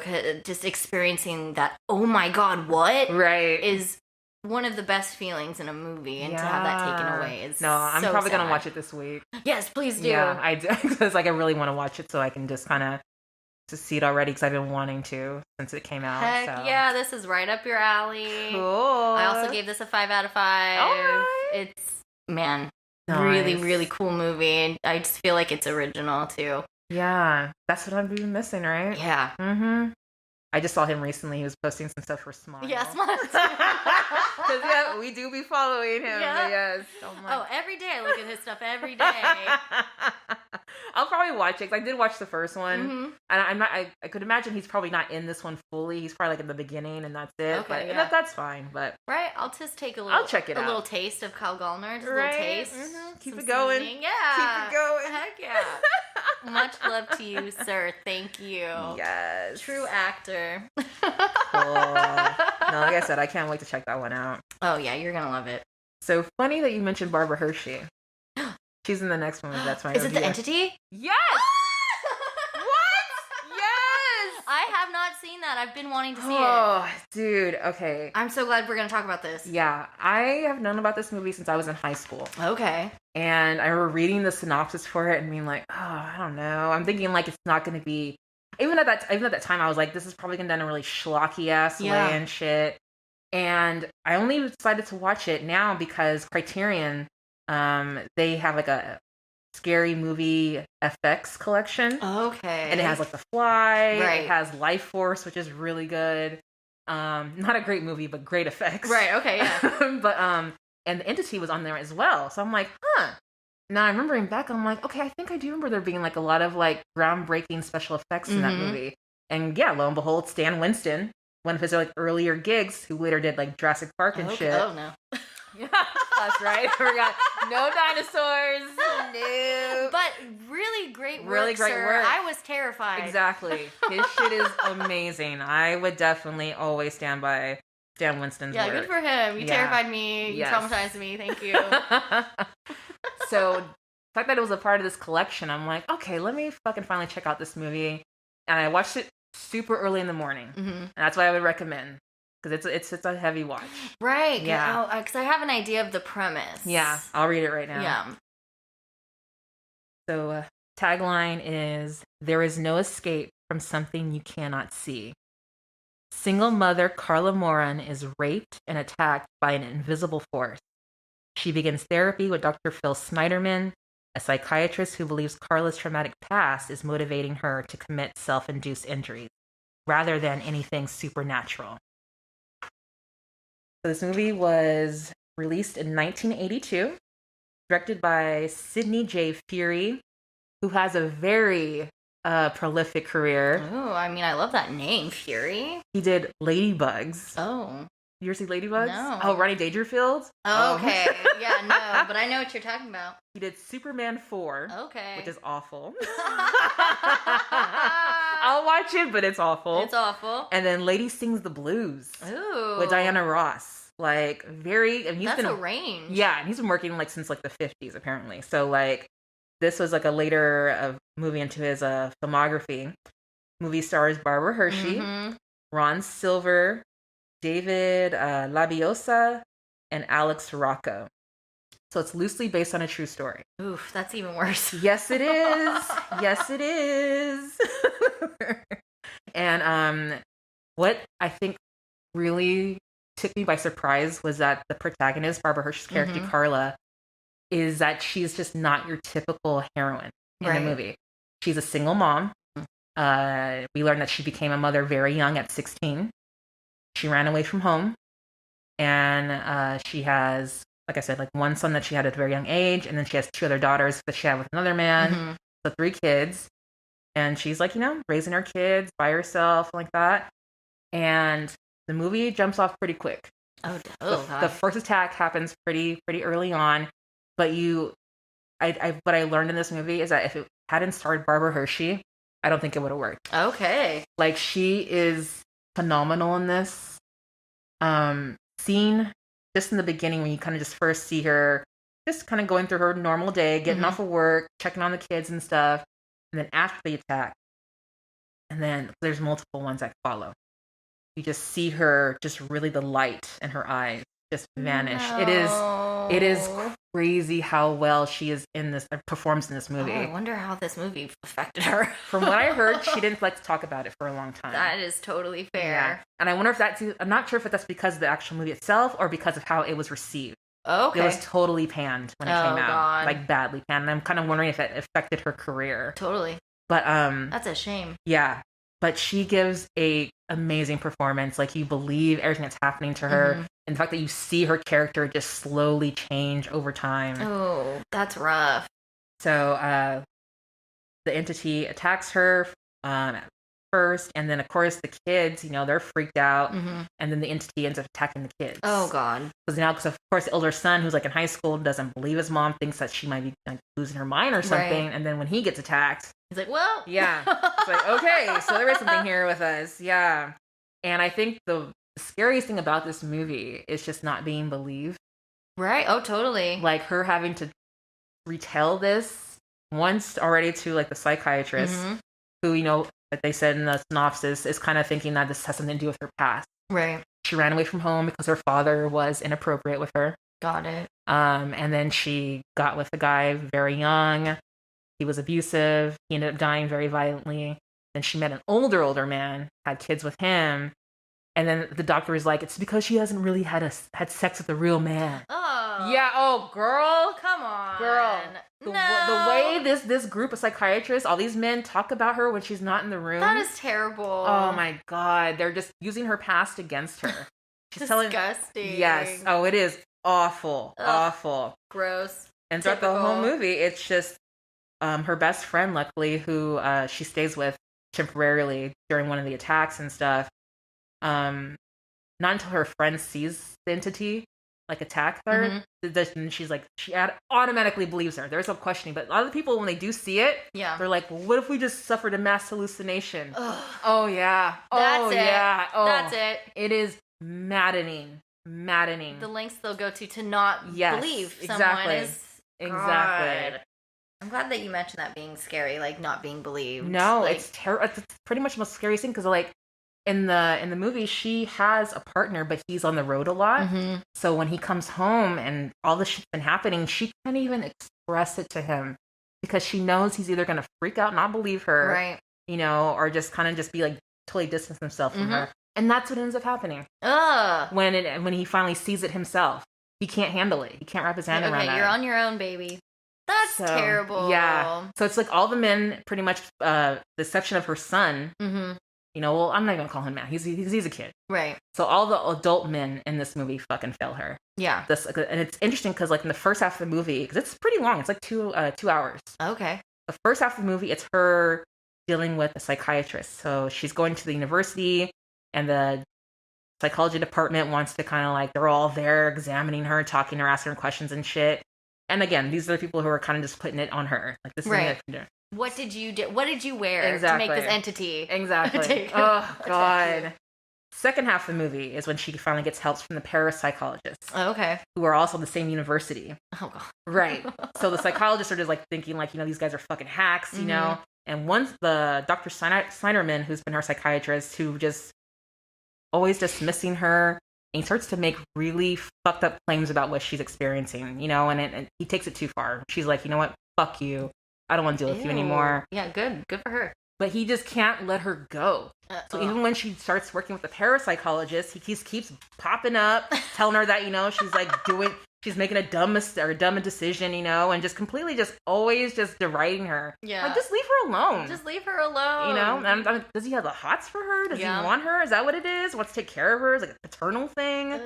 So yeah. Reminiscent of some gross men in my life. Just leave me alone. Right. And he is brilliantly played by Ron Silver. Like Ron Silver, I only seen Ron Silver in a couple of things, but I haven't seen him like in a young role. This is like definitely a younger role. Sounds familiar. What else is he in? I don't know. The first thing I think of is Time Cop, and I don't think you've seen Time Cop. Nah. He's the villain in Time Cop. Okay, I'll look him up. Yeah, he's really good in this, and he definitely, you fucking can't stand him in this. But yeah, so she gets help from the parapsychologist. So they're like kind of setting, and this is where it kind of reminds me of Poltergeist. Okay, so they come to her house, they set up all the cameras and stuff, and they catch the entity. I mean, not catch it, but they catch it on camera and stuff. And so they've all, of course, believe her, and now they want to figure out how they can actually like catch it. Right. I'll leave it at that. Call the Ghostbusters. Oh my God.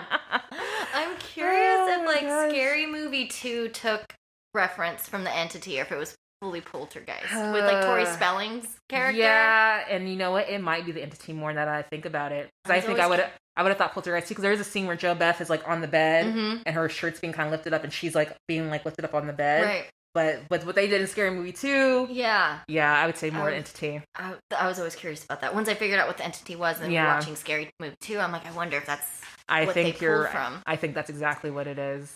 Because I know the movie was like, it was, I'm sure, very controversial, and when it came out, people knew about it.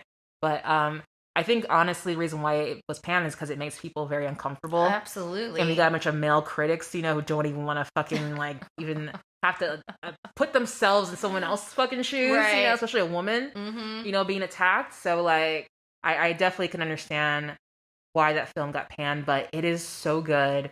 And it came out the same year as Poltergeist. Oh. And Poltergeist completely overshadowed it. Absolutely. And the reason why I think that is because in Poltergeist you have this typical nuclear family living in the fucking suburbs, you know, Papa's there, you know, and they're more easily believable. Yeah. You know, whereas this single woman, I think that's one of those, like, also another heartbreaking thing about the movie is that she's too poor to move. Right. She can't just fucking move and shit. But we also learned that the entity follows her. So yeah, it doesn't even matter. No. Yeah. Oh, I know. The entity is a stalking entity. Pretty much. Gross. It goes be outside the house, and that's when it like freaks out. You're like, whoa, okay. No. But with the Poltergeist, I feel like it definitely, because it had that more palatable kind of family and shit. Yeah, I think that little girl probably helped too. Oh, hell yeah. Everyone wants Little to see that Carol cute little girl. Ann. Yeah. I mean, I was crying for Carol Ann, so I get it.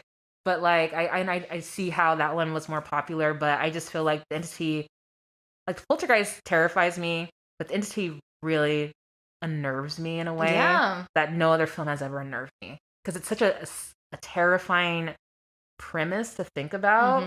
Like, and this kind of reminds me also too why Alien scares me. Yes. It's like you're being violated, forced impregnation. Yes, I hate it. I hate it. I hate the Alien movies. I love them because they are effective. Yeah, but no, that's exactly this. No. That's what terrifies me about those movies. I love them.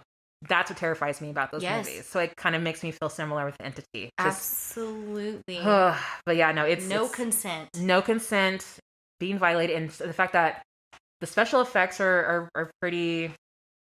They're pretty gnarly because like they have her. I think they have like a body cast, and they have just her head sticking out, and the body cast is like her naked body, right? And you can see like the imprints of the hands being pushed down on her body, dude. It is fucking wild. Oh yeah, and I get it now why they panned that movie.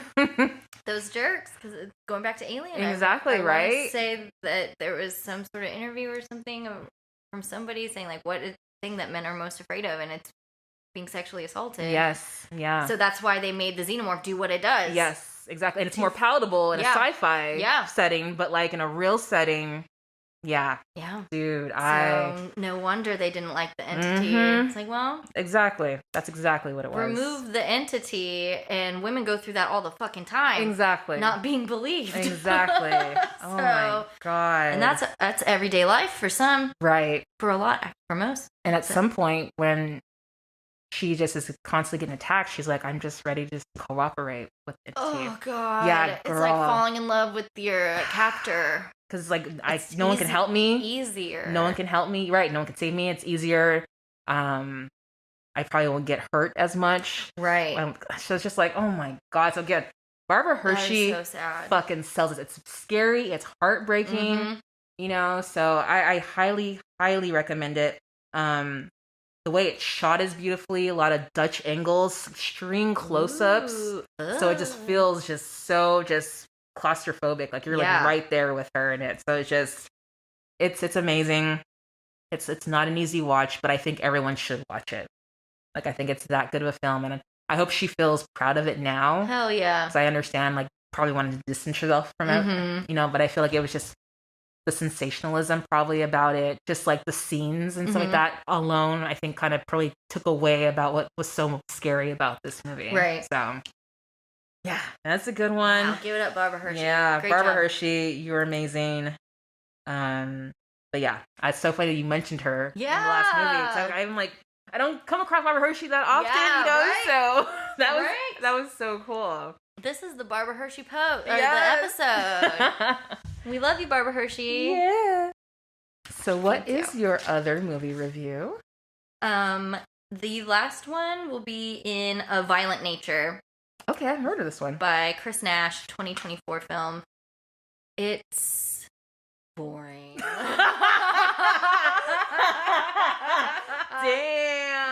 I appreciate the honesty. Yeah, I mean, yeah. The concept was so cool. It's supposed to be through the killer's perspective. Like, you're following the killer around. Like, it's almost like a video game. Okay. And Johnny, it's the character's name. It's the killer's name.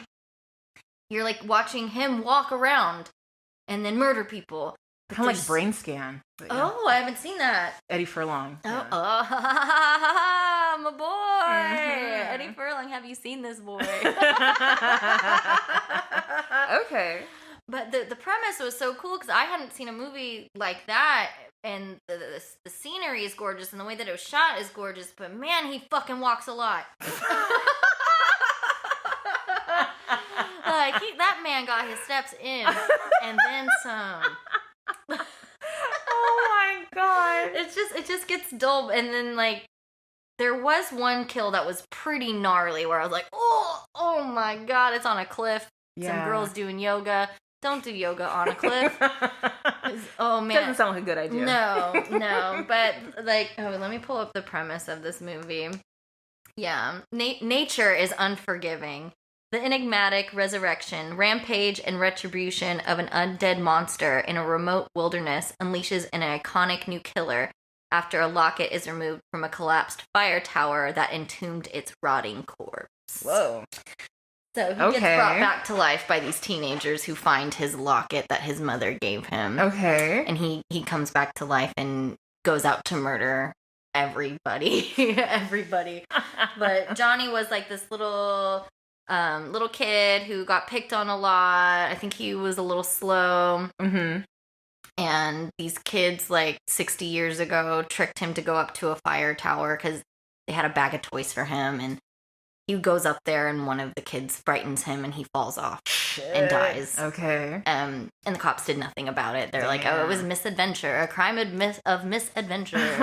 Okay. He fell. Damn. And once the dad found out the true story, he got upset and tried to fight people, and he also was murdered. So that family, bad luck. Bad luck. Bad luck. So that kid has all this rage. Johnny grew up. Like, Johnny's a big man. He grew up in the grave, it looks like. Like, I don't know what he looked like as a little kid, but he definitely wasn't 6'7". Like, I don't know. But he gets awoken by those kids taking his locket, and you just follow him on his journey of killing people. Okay. It's really beautifully shot, but it's really quiet, and there's not a lot of dialogue, but I guess how is there supposed to be? Right, in a situation kind of like this. It's just kind of dull. Yeah, I'm not sure how you would do a whole movie like that. Yeah. Maybe if it was a short film, I it could could have been really well done. I mean, it was just kind of dull, but the kill on the cliff, that was well done. He looks terrifying. He has this like old fireman's helmet on. He carries around these dragging hooks and an axe. He's very menacing. And you do feel that sense of dread when you see him coming, but the people he's gonna kill don't. Like, and he's getting closer and closer. But it gets old. Yeah. Okay. And I think they're probably gonna make a franchise out of it. But I felt like it took itself way too seriously. Like, maybe if that's what it sounds like. Like, if it was like a Friday the 13th, right, where there's some levity to, there's some funny ass jokes, or even like Nightmare on Elm Street, super funny. This is just, I don't know. I have no interest in continuing on with it. I think you're right. I think if it was a little bit more, I don't want to say like necessarily humorous, but it just didn't take itself so seriously, because it sounds like Jason. Jason died as a kid. Yep. Came back as a full grown ass man. Exactly. People are panning it as being like, I like that word pan. I just used it again. Thank you. As a Jason ripoff. Yeah. I mean, his name's Johnny. That's true. That's what I thought. Yeah. He looks kind of just like big menacing masked person who walks pretty damn slow. Like, gotta get those steps in. Yeah, absolutely. And he did. His Fitbit would be off the charts if he had one. Wow. Okay, I've never heard of this one. Yeah, there's some like good moments, but overall it's just kind of yeah. If it was a short movie, I think it would have been better. Would have been better. I think I gave this one a 3 out of 5. Okay. It's not terrible. If you're interested, if you're intrigued, go watch it, but you might be bored. Yeah. All right. Yeah, you might be. Who knows? Appreciate the honesty. Yeah. I don't know if I'll check it out, but yeah. Concept was cool. Some of the kills are all right. And then that's about it. It's a movie to just check out. I saw it. Gotcha. Sometimes that's just what it is. Yep. I saw it. Yeah. I saw it. Next. Gotcha. I forgot to rate the Entity. I would rate it a 4 out of 5. Ooh, yeah. Hell yeah. That good. Oof. Okay. Well, my last movie. Oh, I'm excited. Is Embrace of the Vampire. Ooh. Have you ever heard of this? No. But I want to be embraced. Embrace me. Okay. So, I'll read the synopsis real quick.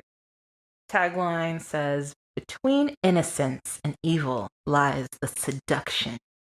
An 18-year-old college freshman is seduced by a handsome vampire lover Ooh. who introduces her to a dark world of carnal desires. Oh, not the dark world. Oh, yes.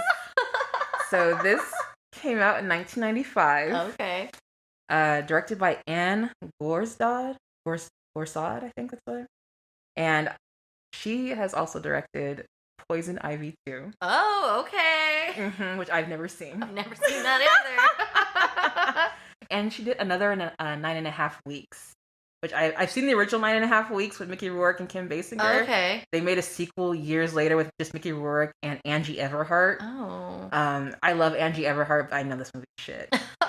But Alyssa Milano stars in Poison Ivy 2. Okay. And she stars in Embrace of the Vampire. Okay. So this was kind of like, it's always, I've seen this movie a little bit, and I remember watching it when I was a little younger, but it definitely borders on like soft porn kind of horror. Sold. There you go. I knew I'd get you there. What's happening? And so this is like Alyssa Milano's kind of like, I think this is the first time she went topless, maybe. Yeah. So this is like her kind of shedding the Who's the Boss. Yeah. You know, Sam Milano, or the fuck her name was. Okay. Who's the boss? Me. Autonomy. I'm the boss. Yes. She kisses a girl in this one too. So for the 95, this is pretty risque. Yeah, sold. All right, this is a 5 out of 5, right? Oh yeah, no. Let me get into it. It.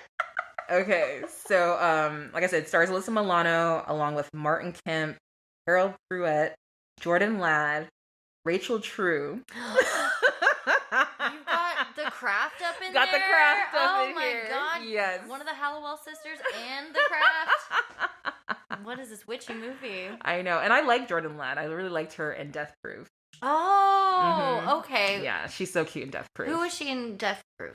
She in the first part where it's like the first girls. Mm-hmm.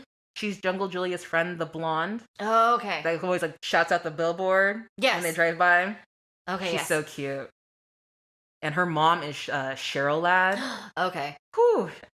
Cheryl Ladd in the 90s had like this string of amazing like TV movies. Okay. And she would either play like the seductress or like the victim in their movies. Like she would like bounce back and forth, and she could do either one flawlessly. Hell yeah. So she's either gonna come in this movie and fuck up your life, or you're gonna hear her but save her ass. Right, exactly. Which one is it today? Exactly. I actually prefer the ones where she's fucking up people's lives. Yeah, of course. Because she's so good at it. Naturally, yeah. But yeah, that's her mama. But yeah, good fun cast. So Charlotte is like a Catholic schoolgirl who's first time in college. So, you know, she's a little bit more prudish, and her boyfriend Chris is, you know, he's horny, but he understands that she doesn't want to go all the way yet, you know. Is he gonna fuck a cow? Not in this one. Not horny enough for that. I'm telling that movie has quotes. Well. So and so we get like an introduction of the vampire, and he was in love with this woman that he would like meet with, and on their last meeting afterwards he gets seduced by these women vampires. Do they have a name? Women vampires? I feel like they have like a title, because I feel like in Bram Stoker's, when Keanu gets seduced by them. They're the wives, aren't they? Okay, it's just like Dracula's wives. I think so. Okay, so I think that's maybe what happens to him. Okay. The wives seduce him and turn him. Yes. So he never sees his love ever again. Oops, sorry about that. And so I guess centuries have gone on, and the soul of her now exists in Charlotte, Oh. Alyssa Milano's character. But he only has 3 days to get things going with her before he's put into an eternal sleep. You better get to stepping, bro. Yeah. So what he's trying to do is drive a wedge between Charlotte and her boyfriend Chris. Okay. Pretty much he's doing. And so, and of course, Charlotte has like, you know, influences around her, like Nicole, played by Rachel True. Okay. I would say her character in this kind of sucks. Oh. She's another horny ass person. Wow. Who's trying to get Charlotte to fuck around too. Yeah. She's like, who cares about shit about your boyfriend? He's probably fucking other girls too. Yeah. So you might as well. Takes her to a party, then ditches her, you know, as soon as she gets there and shit. She's not in it for long. I'll just say that. Oh. Well, thank you for your visit to the movie. I don't know. She gets in the way of the vampires. Like, look, I can't have her fucking other people, right? She's mine. She's mine. And then we have there's another girl that lives in the same floor as them in their dorm, Sarah, played by Charlotte Lewis, and I recognize her from. Did you ever see The Golden Child, Eddie Murphy? No. Okay, she's really cute. She's in that. I'm surprised she's playing a college person in this. I'm just like, I guess. I mean, she looks very youthful. And, she's pretty much just like very sexually free, and she starts to flirt with Charlotte and stuff. Mm-hmm. And she's a photographer, and see how this is all going to go. Sexy photo shoot. Mm-hmm. Take off your top. Feeling very shamed today. And then Jordan Ladd is another one of their roommates. They don't share the same dorm, but they're all on the same floor. Mm-hmm. And she plays Eliza, who's like this hating ass bitch who can't stand Alyssa Milano because she's like this like perfect little innocent little bitch, and just like constantly just like fucking poking at her and stuff. And then Jennifer Tilly. Stop. Yeah, that's honestly because I was gonna turn it off. I'm like, I don't know. But I'm like, Jennifer Tilly's in this. Tilly. I'm like, all right. Let me hold your horses now. Let me check this out. Second wind. Yes, she plays a person. I don't know if she's actually real, but or a manifestation of the vampire. But she like is basically to seduce Chris. Mm-hmm. But like as she's like making out with him, and Chris is like, no, I can't. She's about to like give him a go down on him and shit. He's like, no, I can't. And then, like, he looks down, and it's the fucking vampire. I'm just like, okay. Surprise. Yeah, vampires gotta do what he needs to do. Yep. To drive this wedge between y'all. If I gotta suck your dick and to get away from this girl, then I'll fucking do it. Then I'm doing it. Absolutely. Where there's a will, there's a way. Yeah. But I always kind of felt Dracula was bi. Oh, absolutely. Right? He seduces everybody. Yes. Yeah, okay. That's what I always kind of blood figured. Is blood. True. I will take it where I can get it. Yeah, no. So that shit cracked me up. But yeah, Jennifer Tilly looks really, really hot in this movie. I bet. Mm-hmm. Who isn't hot is the vampire. Oh, what? What? Yeah, I don't know how you can sell a sexy vampire movie if the vampire isn't hot. If the vampire ain't hot, I mean, he's not unattractive. It's just I'm not sure if it's the fangs that he's wearing that are maybe too big because it makes him like talk really. It's so bad. Like those plastic teeth. Yes. And then he'll just do like his little like his little like he'll do like his little ferocious like little thing, and it just looks really dumb. He's like shirtless in jeans. So just Dracula would never. So coming from Bram Stoker's to this, I'm just like, no, not even the same. There is a grunge orgy, and what I mean by grunge orgy is like there's like grunge music playing in the background of this soft porn orgy because no one's actually fucking. Right. They're all just kind of like swaying and each other and kind of caressing each other and stuff and making out. It's the early moments of the orgy. They'll get there. To grungy music. It's hilarious. I'm like, is this Alice in Chains? Oh my god, I am the man in the box. Oh wow. I would go to that. Oh my god. I mean, I'd be like, I kind of just want to walk in and see. I'm like, okay. Oh yeah, that's what you do at an orgy. I went to a blood orgy once, and that's what I did. I just had to look. To look around? I had to look around. All right. That seems about right. Yeah, it was kind of disappointing though. Like there was no blood, there was no orgy. But that's a story for another day. Oh my gosh. Damn. Definitely. That's why I was so perked up about grunge orgy. I'm like, oh. Oh, dude, that definitely perked me up too. Because I was just like, I don't know, this movie's so fucking weird. Yeah. But that being said, would I recommend this movie? Probably not. Only if you're really into like soft porn, cheesy shit. Yeah. Especially with a horror bent to it. Yeah. Maybe I would say like try to check this out. Oh, I'm checking it out. I'd give it maybe like 2.5 out of 5. Oh, okay. Yeah, it's not great.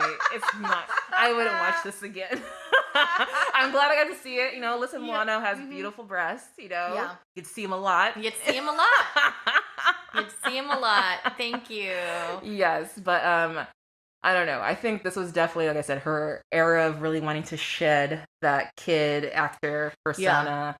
And I think I haven't seen Poison Ivy 2, but I'm pretty sure I wouldn't be surprised if she gets a little naked in that one too. Probably. So I'm like, nah, girl, can't do outdo Drew in that one. Yep. Oh, absolutely not.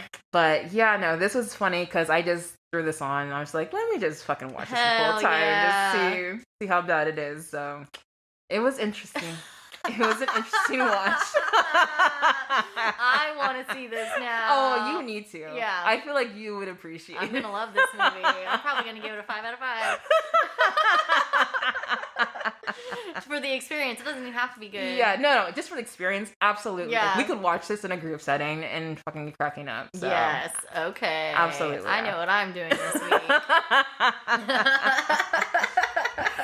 Oh my goodness. Okay, so we are done with movie We're reviews. done with movies. We're going to take a quick break again. And when we get back, we're getting into our top 5 favorite movies to watch during Halloween. Ooh.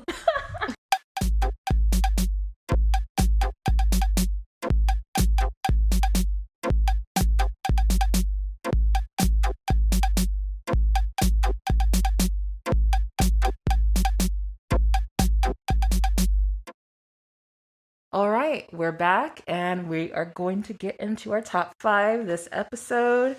So I was thinking movies that we typically watch during Halloween. I watch a lot of horror movies, but I wanted to pick ones that I know I really only watch during the Halloween season. So what is your first pick? Oh, my first pick is one of my favorite movies of all time. I watched this movie all year long, but the first time I ever saw it was on a Halloween night back in like Cute. 2011. I want to say I was 21. It's Repo the Genetic Opera. Oh, yes. You do love that movie. I love a musical.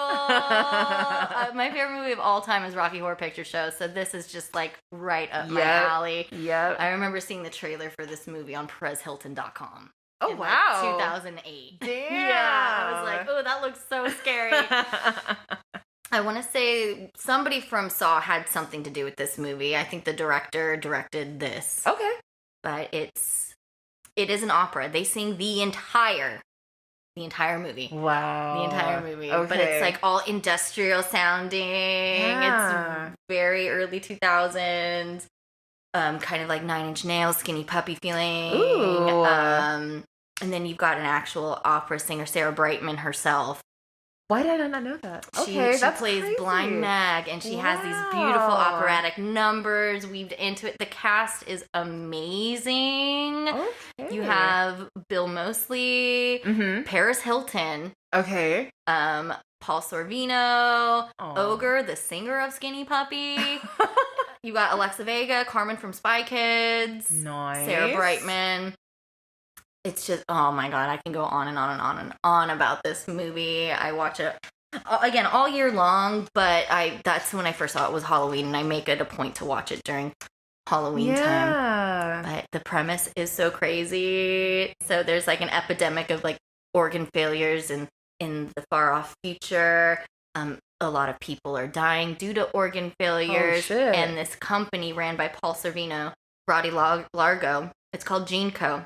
And they come up and they start leasing out organs to people. Oh. So if you don't make a payment, They they repo send out a repo Oh man. my god. Oh, this is the best part. I can't believe I forgot. I knew I was going to forget somebody major in this movie, and that is the Repo Man himself, played by Anthony Stewart Head, Giles from Buffy. So, Oh shit. he is the Repo Man. I didn't know that. That's awesome. He's so menacing. Oh my god. But he's the father of Shiloh, which is Carmen from Spy Kids, Alexa Vega. He's living like a dual life. He's like a doctor, but he's also the Repo Man employed by GeneCo. Yeah. But they're like manipulating him because what's his name? Nathan, the Repo Man, had something to do with his own wife's death. Okay.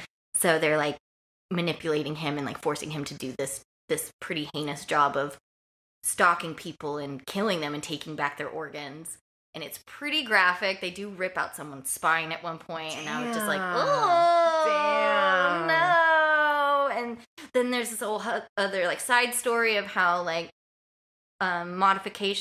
extreme body modification is like in. Plastic surgery is in, and people get it constantly because they're like, if you can have genetic perfection, why wouldn't you? Right. And they have these like crazy eyeballs that do stuff like Blind Mag. She has these eyeballs that she leased from GeneCo. She's under contract with them, and they can like project things, and she can like show memories from her mind through her eyes. Yeah. So and then they use this street drug called Zydrate for pain. Okay. So people who are constantly getting surgeries are constantly in pain. Oh my god. They can't necessarily get Zydrate legally. They go the black market route, which you can get it through dead bodies.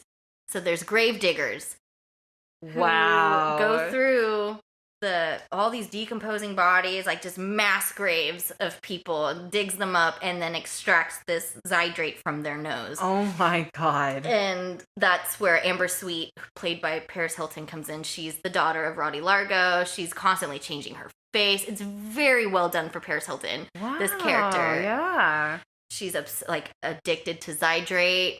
So she has to go to the gravedigger to get the Zydrate, doing all these backdoor alley deals. Okay. And the music is just on par. Like these kids, Roddy's kids, want to take over the company. Roddy Largo is dying. And then you have the whole Shiloh and Nathan vibe going on. It's just such a good movie. Yeah. It's so fun. I've shown many people this, if they allow me to. And it's so divisive. Either you really love it or you fucking hate it. Okay. And I've had both.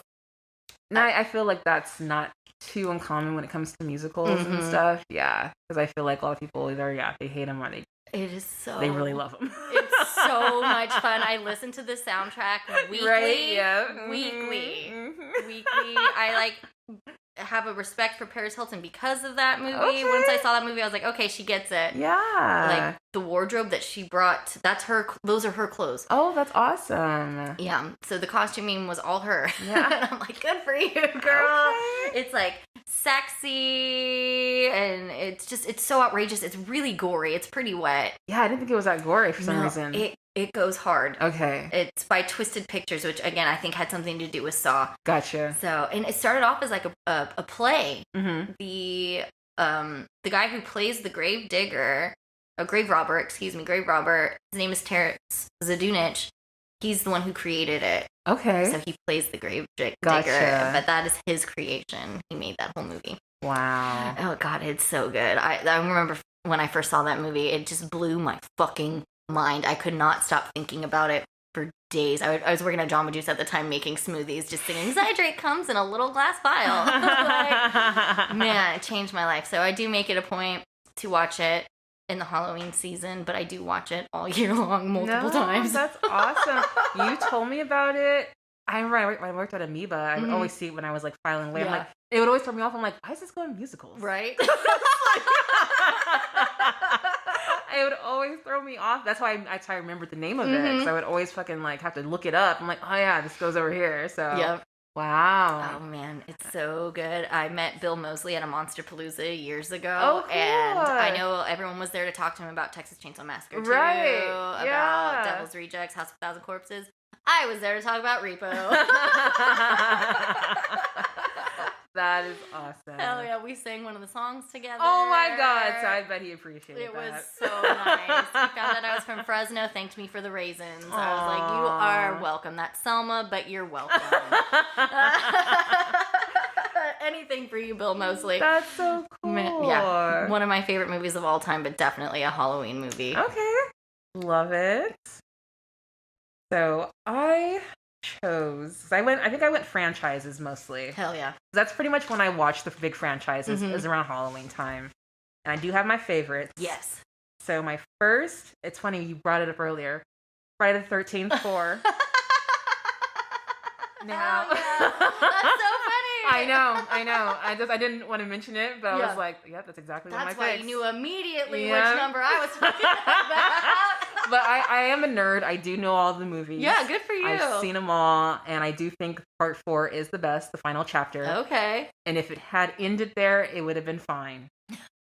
I get it. You know, they're like, nah, fuck it. We can make more. Yeah. You know, so they bring them back and shit. And there are some interesting sequels after this one, but part 4 just has the best cast for me. Oh, yeah. You mentioned, yes, Crispin Glover. Thank you. Marty and Corey McFly. Feldman, yes. Crispin Glover doing that fucking crazy ass dancing and shit in that one. Yes. Oh my god. Wait, is he George McFly? Yes. Okay, I keep saying Marty McFly. My apologies. Don't come for me. Fucked it up. McFly, that's what I got. Yes. Sorry. Please, back to it. I totally get it. I think this might have been, or no, it might have been right same time as Back to the Future. Oh, really? Yeah, because this was 84. How funny. Mm-hmm. So yeah, this one, Crispin Glover, Corey Feldman. Yes. Is in this one. And I love Corey Feldman in this one because it has, the casting is interesting because it's like you have your group of teenagers, and then you also have a family. Right. Yeah, so you have like the single mom with her 2 kids, Corey Feldman, and I forget the older daughter's name. And then you have like the group of kids who are renting out in their cabin. And Corey Feldman's character I love because like he's really into horror. He makes horror masks. And correct me if I'm wrong, but I think in the documentary I remember learning that Tom Savini makes all the masks for this movie. And Tom Savini did the original art for Jason in the first movie, where Jason comes out of the water. Okay. He originally designed that, but I don't think he did anything past that up until when he came back to 4. Iconic So, Tom Savini. Yes. That man's ripped. Love Tom Savini. Yes. And anytime to kind of just see his work and stuff, because like he's prolific. Love it. So I love that element. Other part that I love about this movie, the group of kids. There's one in particular, Doug, played by Peter Barton. I have such a big crush on Peter Barton. Okay. It's ridiculous. I gotta look up who this man is. He's in a movie with Linda Blair called Hell Night. Hell Night? Okay. Yes. That movie is fucking amazing. And they're both hot. So I just love watching the 2 of them. But he's Be hot together. Yes. Love that. He's in this one, and he's just plays like a sweet guy, and he has like a crush on this girl and stuff, and they finally kind of get down in the shower. This is before they die, of course. Hell yeah! So I love that. Again, I love the cast in this one. Got like just a regular group of horny teenagers. Some are hooking up for this episode as well. Horny people. Some hook up, some don't. Some don't. Like they run into like these twins, these twin girls, and they're like, they're cute and stuff. But I remember in the documentary they talk about how they had them dressed so like frumpy. She's like, I thought we were supposed to be the hot twins. They're have us like in this fucking like windbreaker ass outfit, this like ain't a little doing buns. nothing for me. Oh my goodness. But yeah, I love Jason in this one. I think this is after he officially, I think the 3rd one at the end is when he finally gets the hockey mask. So from this point on, he has the hockey mask. So he just looks more menacing, I think. And sadly, everyone kind of gets taken off one by one, how it typically goes. I think, is Tommy the only survivor? Corey Feldman's character? Because the mom gets killed, I believe. Yeah, and then of course, pretty much all the house of the teenagers are taken out one by one. So it might be Tommy, because Tommy, his character is brought into the 5th one. Okay. Oh, then yeah. He's older. Yeah. He's in the state hospital at this point. Yeah. So like, I do really appreciate this one. I feel like if it would have ended here, it would have been fine. Right. It is the final chapter. Hello. It's the final chapter. Why did you name it that? I know. Because they were supposed to be done. Yeah, it's like Cher's farewell tour. Yeah. Girl. Back again. Yeah, back again. I mean, but Cher is also, I will watch her all day, every day. Yeah, no, I Please totally come get back. it. I totally get it. I think I always pick this one because it's just my favorite. The cast is hot. That always helps. Absolutely. Absolutely. That already makes it, that adds one number to the scale at the end. You know, at least. You get one extra point for hotness. But there are definitely sequels that come after it that I think are just kind of worth entertaining. Like, not The New Beginning, but Jason Lives is really good. Okay. That's where I remember they finally bring Jason back after they fucked up part 5. And then there is the 7th one. I can't remember the title right now, but it's where the girl has like telepathic powers. Okay. And can kick Jason's ass without like having to use her hand. That one's pretty good. But I always come back to part 4. It's just I think a solid film from start to finish. I don't get bored with it, and it's pretty much what I'm expecting, what I want. I just want like a fun slasher, pretty much for Halloween. So this is the one I definitely will always come back to. I highly recommend it if you haven't really watched a lot of like the Friday the 13th movies. I mean, I'd say maybe go from 1 to 4 if you're really wanting to check them out. I think they are worth it. But if you want to just hop into 4, don't worry, because every beginning of every movie they recap what happens in the last movie. I mean, like, I love it. Sometimes I'll be like, okay, good, I forgot what happened. No, more things need to do that. Please remind me. They do a total recap so you don't really miss anything. Yeah, don't trust me in my memory. Don't put that on me. Oh my gosh. But yeah, that's definitely one of my favorites. Hell yeah. What about you? Okay, one of my other favorite movies to watch during Halloween is The Blair Witch Project. Oh, okay. That is one of my favorite horror movies of all time. Yeah. I just did a rewatch because, again, 'tis the season. I think this was another movie that I watched for the first time on a Halloween night or in Halloween season. And I think I was maybe 14 years old. Yeah. And I was definitely very new to, like, legitimate horror. I watched a lot of, like, Beetlejuice growing up. So, like, that was my threshold of, no, I got you. of horror. And then I went to a slumber party, and there was, like, a triple feature of, like, The Blair Witch Project, Leprechaun, and Child's Play. So that was kind of like my big foray into, like, more legitimate horror. Yeah. Or adult-themed horror. And the one that stuck out with me that night was The Blair Witch Project. Did it scare you? Absolutely. Yeah. I think I was so nervous watching that movie that I was so afraid of what I was going to see. I was really bad with gore, so I was so nervous of seeing that. And when I realized that's not what this movie was about, I was like, "Oh, this movie's not scary. Right. We're good." Because that was my idea of scary: is blood, guts, nastiness. Gotcha. And then the more I watch it, I'm like, "No, this movie's actually terrifying. It is. It's what you don't see that makes this movie terrifying. Plus that ending haunted me. It still haunts me. Every time I know the ending is coming and you see that man in the corner, I know my heart starts racing. I know I've seen it a million times, but it still gets me. It's so fucking haunting. And just to see their descent into madness, knowing that they're lost. Yes. That could happen without the Blair Witch coming after your ass. Just that itself is a terrifying situation. Exactly. And just seeing them start to fall apart and turn on each other. Yeah. It's so fucking scary. And then on top of that, you do have this supernatural entity that's coming out and fucking with them. And it's getting more and more intense. Those sticks thrown up together in that formation. Yes. Up on the trees. It's iconic. And it's scary. Right? Just so simple. Like, as a filmmaker thinking about it. Like, absolutely. They killed it. Like, that was probably the first found footage movie I had seen. It's probably one of the more iconic ones. Yeah. A lot of movies took from that movie. Exactly. But that movie, that's a really fun one for Halloween. It does still frighten me. Yeah. To this day. I feel you on it. It's the things you don't see. I think that's probably my first found footage as well. I don't think I'd seen anything like that before. Yeah. And I love how, I don't know if you remember, like, when it came out, like, you didn't know if it was real or not. Exactly. So the way that they promoted that movie was so fucking cool. Yeah.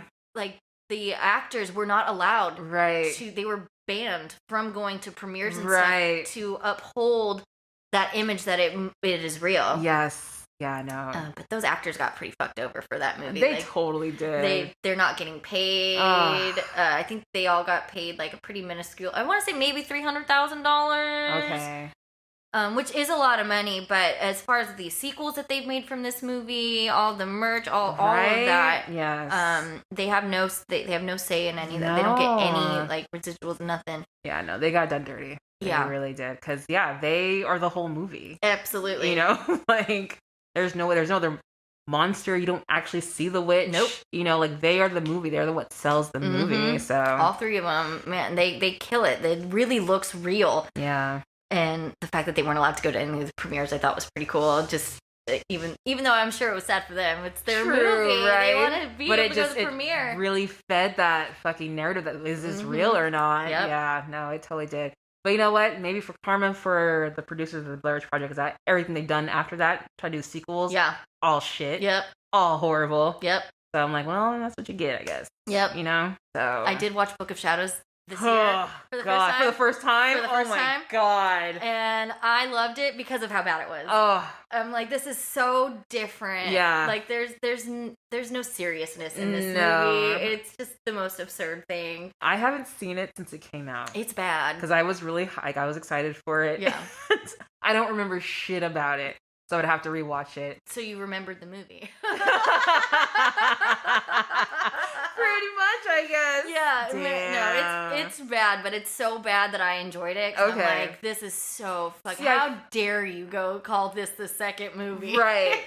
I feel like I might enjoy it now, or be able to like at least appreciate a watch of Yeah. it, because I don't have these same like thinking that it's going to like pick up where this other one left off. You know, have the same sort of like vibe to it. No, it is so goofy. Yeah. Whereas the first movie is so intense. Yeah. And Okay. scary. The second one is just goofy. And then I did see the remake, and I did leave the theater crying, but not because it was scary. I was just so anxious, and I was high.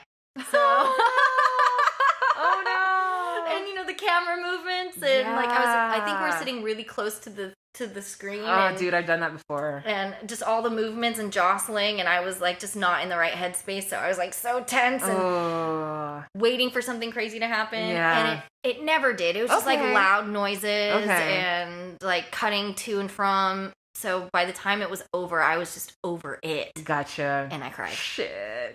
But thinking back on it, it's not scary. I was just over it. I got you. I did something very similar. I got high and I went and saw The Fourth Kind by no. myself. Sat like maybe like third row and Yeah. shit. And I remember in the beginning of that they have like a disclaimer, Yeah. you know, and I'm just like, oh no, maybe I shouldn't do this. I'm like, it's too late. Too late. You already bought the ticket. So fucking watch it, bitch. You're just high. You're just Oh, high. Just, God, you no, gotta it think was- about that. That was terrifying. No. That one was scary for Yeah. me. Yeah, but yeah, I haven't watched the new Blair Witch. And I think I'm okay. You're good. Yeah. Yeah, you're good. Because why watch that when the original is just like perfect? Exactly. And when I've rewatched it recently, it's still fucking scary. Yes. So I totally agree. Like I don't think anything they've done after that would ever compare to it. No, you Mm-mm. just can't recreate that. No. And I'm glad it exists, and I love watching it during Halloween. Right? because I'm glad we it's got just- to like live like when it like came out Yep. and got to experience that shit. Mhm. Because yeah, if you've seen it like later and you like, you know, were younger or Yeah. weren't around when it came out, you don't really understand just the media sensation that Oh, it had, you know, totally. for a bit. And yeah, it was pretty cool. That was definitely a time. It was cool to Mhm. witness it, like you said. Yes. And anyone who was really young, you missed out on a very cool cultural movement. Yes, you did. Sorry about that. Sorry about it. I got to see it. so Right? suck on that. I just already know that some bro is gonna be like, that movie's not scary. Oh, whatever. I'm like, okay, well, you get lost out in the woods. Right? Tell Like, me. that to me is terrifying. Everything Right? looks the same. How the fuck would you know where to go or what direction if you're No. so turned around? And then on top of that, that witch, and then again, seeing that man in the corner, Oh, yeah. it still haunts me. I know that, and the part where they're in the tents and the little Mhm. hands. Yes. And all the things that you hear off screen. Yeah. The screaming, the footsteps. Yeah, it's so effective. Oh my It's so well done. God, I remember rewatching that movie after being like, oh, it's fine. I remember seeing it. It's not scary. And I got too high. And I was just like, I'm just like wanting to crawl out of my skin. I was like, what am I doing watching this? I don't like this. I understand. But it's just that it's effective. I will watch it not all the time, but I will watch it every year. It's, Okay, so my next choice, I can't not have no Freddy Krueger on my list. So I put down Nightmare on Elm Street 3, Dream Warriors. okay. And this movie, I think, not only is the one I watched on Halloween, but it was like one of the first movies I watched, like a horror movie that I watched. Okay, yeah. Because I know, like, I think prior to that, Slumber Parties, I'd Mhm. watched The Craft, Mm-hmm. Scream. Scream isn't like monsters, you Yeah. know, it's just like fucking kids, you know. But I remember we had Nightmare on Elm Street 3 tape off of TV Okay. on one of our like VHS tapes back in the day. And I remember I would watch we had like maybe another movie before it, and I'd always stop it before I got to Nightmare on Elm Street. Yeah. I was a total scaredy cat Mm-hmm. as a kid. It wasn't until I was 12 when I first watched Thriller all the way through. The music video? Yeah. Fair enough. It is creepy. Thriller would freak me out, and my cousins would always fucking tease me around this time of year because, like, back in the day, VH1 and MTV would play Thriller Oh, totally. around Halloween, and so when we'd all get together at my grandma's house to go trick or treating, and it would come on, I ran out of the room. They're like, Amber, it's off. It's over now." And I come back in, and they like, It's on. It's still on. They blast it and shit, and I'm like, "Fuck this! I'm getting over this shit this year." Yep. So. And we're sitting Good for down you. and watching it, and it's full length, even though I had like cold sweats and shit. Yeah, I was all fucking scared. But I think it was that the makeup was just so good. Mhm. And I just, out of that fear, I just come to learn to respect monster makeup so much. So. Ooh, was Screaming Mad George, did he do the Did artwork he? in that? I know he did something for one of them. For Thriller? No, sorry, for Nightmare. Nightmare on Elm Street. Yes, he did do Nightmare. I think he did part 4. Right. Yeah. Yes, Sorry, he I did. threw you way off. No. My apologies. It's fine. I was just thinking about that song. No, I totally understand. So after I watched Thriller, I was like, okay, let me graduate. Let me fucking try to watch Nightmare on Elm Street. And this is the first one I ever watched, was part 3. Okay. Dream Warriors. It's still my favorite to this day. I absolutely love, of course, part 1. But part 3 just really does a great job of connecting 1 and 3 together. Okay. Because 2 is just its own little thing. I love 2, but it's its own little thing. Mhm. It's not connected here. And I love the cast. Patricia Arquette. Oh, really? Yes. I've never seen the third one. I've only seen the first Nightmare on Elm Street. Oh my god. Okay, Yeah. so if you've seen the first one, that's great. Yeah. Because the third one really connects to it. Okay. Nancy's in this one. They bring Nancy back. Okay. She's a little older. She's working as a therapist now. Okay, yeah. Good for her. Mhm. Helping people out. Right. So this movie focuses on a group of kids who live on Elm Street, Mm-hmm. who have all been having these dreams and pretty much have now been committed to a hospital. Yeah. Got it. And so Nancy comes in and tries to offer some experimental therapy Mm-hmm. with like drugs that will like kind of put them over a hypnosis or a light sleep Mm-hmm. where they can kind of confront Freddy. No. Yeah. Exposure therapy. Yes, exposure therapy. Yeah. Ah. So it's really good. The effects are amazing in this. Ooh. Amazing. Chuck Russell, I think, is who directed this. Okay. And he ended up doing The Mask, not the Jim Carrey. The one. Jim Carrey Yeah, I know. one, It was not the Cher clarified one. every Yeah, time. I'm like, which one? So he's very comfortable with like elaborate effects and Yeah, stuff. that's cool. It's such a great, amazing looking movie still to this day. Mhm. But yeah, you just get to really feel for this group of kids. You know, like no one believes them. Of course, their parents fucking had them committed and shit. They don't know what the hell's wrong with them. They think that they're seeking attention or some Yeah. shit. Especially Patricia Arquette's mom. You know, she Like, can't. who gets attention that way? Exactly. Like, no. Exactly. Lawrence Fishburne's in it too. He plays one of the orderlies. You know, he's a really sweet guy. He kind of like helps out the kids and stuff. Yeah, before he hits the event horizon. Fuck this shit. Fuck this hospital. Fuck this shit. I get it. Oh my gosh. And this, and I'm not sure if you've ever seen like maybe scenes of this iconic Freddy kill where he like his head pops out of the TV. Oh, the TV? Yeah. Okay, I've seen that. This is in part 3. Okay, got it. And it's so fucking good. Hell yeah. So yeah, it's one of my favorites. I love Nancy's one of my favorite final girls. Mhm. So to see her brought back into this and to see her kind of just more in control because she's gone through this, she knows the fuck is up, Yeah. and she's here to help these kids because she knows the doctors aren't gonna fucking listen to them. Absolutely. So I love that just heroism that she takes on. What an ally. Oh, I love her. I love her. I have such a crush on her. Hell yeah. So it's definitely one of the I think the best sequels. I think part 7, New Nightmare, is really good too. Okay. Between those, yeah, I don't know. 4, Dream Masters, it has moments, Mm-hmm. but they kill all the fucking Elm Street kids, so it doesn't really have any connection. And so it pisses me off. So it's just like the things like that about that. And then like the 5th one, it's about like a dream child. So it's like a kind of an abortion kind of film. Okay. Yeah, it just Well, I get what they were trying to do. yeah. But it really pulls away from the Elm Street kids kind Yeah. of concept, you know? Mhm. So, and then 6, it's like every state has an Elm Street, so we can just go wherever You the can fuck just you go want. wherever Elm Street is. Whatever Elm Street. Okay. Okay. He's international now. Yeah, I'm getting around now. Yeah. Okay. So I think 3 just does a really good job of just capturing the fear and like of the first one and just kind of expanding on it. Hell yeah. I heard there's a really hot punk girl in number 3. Yes, Okay. yes, there is. Okay. Mm-hmm, Sold. mm-hmm. I should have watched this years ago. Oh, yeah, I mean, like, if there's anyone, especially after you've watched the first one, Mhm. that's one I would absolutely recommend. Hell yeah. Absolutely. I was trying to figure out which franchise to start this year Mhm. because as you were mentioning, I don't really do the franchises. Right. I've only seen like 1 or 2 of like each of them. And Yeah. I started Child's Play. How far did you get? I got to 1. And then I'm really trying to get to Bride of Chucky. Okay, well, let's just go to Bride. Okay. Because I feel like I don't want to watch 2 and 3. I just don't. I mean, I I will though. I feel like appreciate have to. 2. I think 1 is still the best one. Like Uh-huh. it's the most scariest Uh-huh. and kind of like one that really gives you that sense of like what the fuck is going on. Right. So I do like the first one. Second and third one you could skip.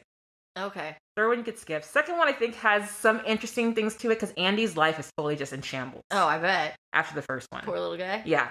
So but then when you get to Bride of Chucky, there's no connection to Andy at all. Okay. So that's saying you could just go straight to Bride of Chucky and see the Chucky and Right. you'll be 'cause fine. I want to see Jennifer Tilly. I know. That's what I want. And Bride of Chucky is amazing. yeah. I love it. I feel like that one is right in my alley. Super campy. Yeah, you would love it. John Ritter's in it. Yeah. He's amazing in it. I know John Waters is in one of those movies. One I think of those he's later in. movies. It might be Seed. And I'm here for that. If not Seed, Bride. But yeah, no, dude, they're not connected, so you don't have to go through them if you don't want to. Okay. I mean, I feel like I should, You could, but I totally understand. but I'm like, okay. But then I brought that up because I'm like, oh, maybe I should do Nightmare on Elm Street.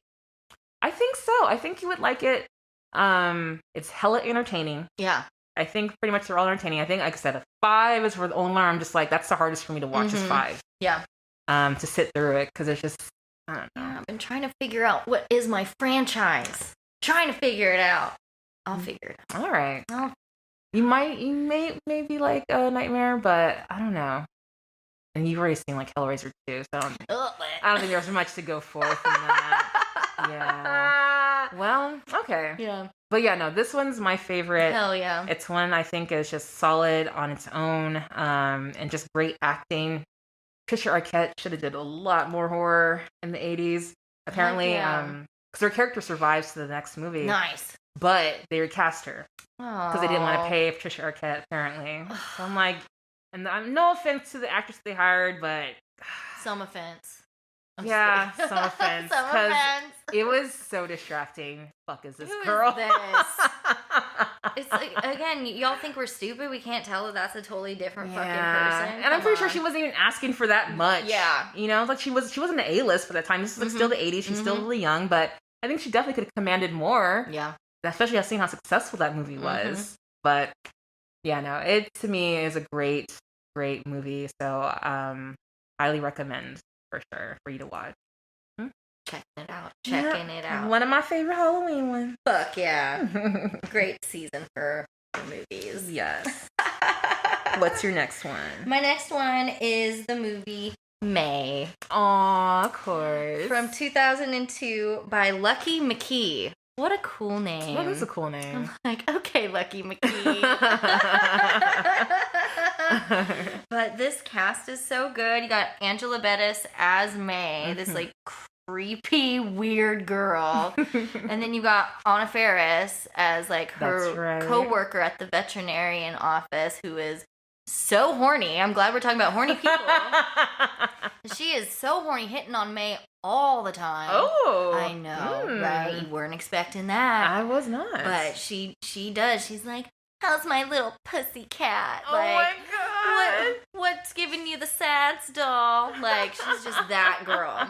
And then you got May's other love interest, which is Jeremy Sisto, so Elton. Yes.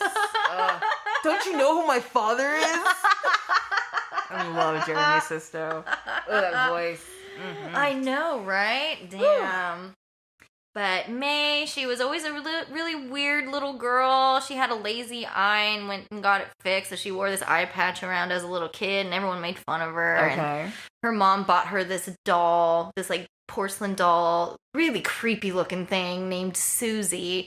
that she has in this little glass box, and that's like her only friend is Oh, Susie man. the doll, and Oh, she just man. talks to this doll. Okay. Her mom was like, if you don't have friends, you can make them. Okay. So if that says anything about where this is going.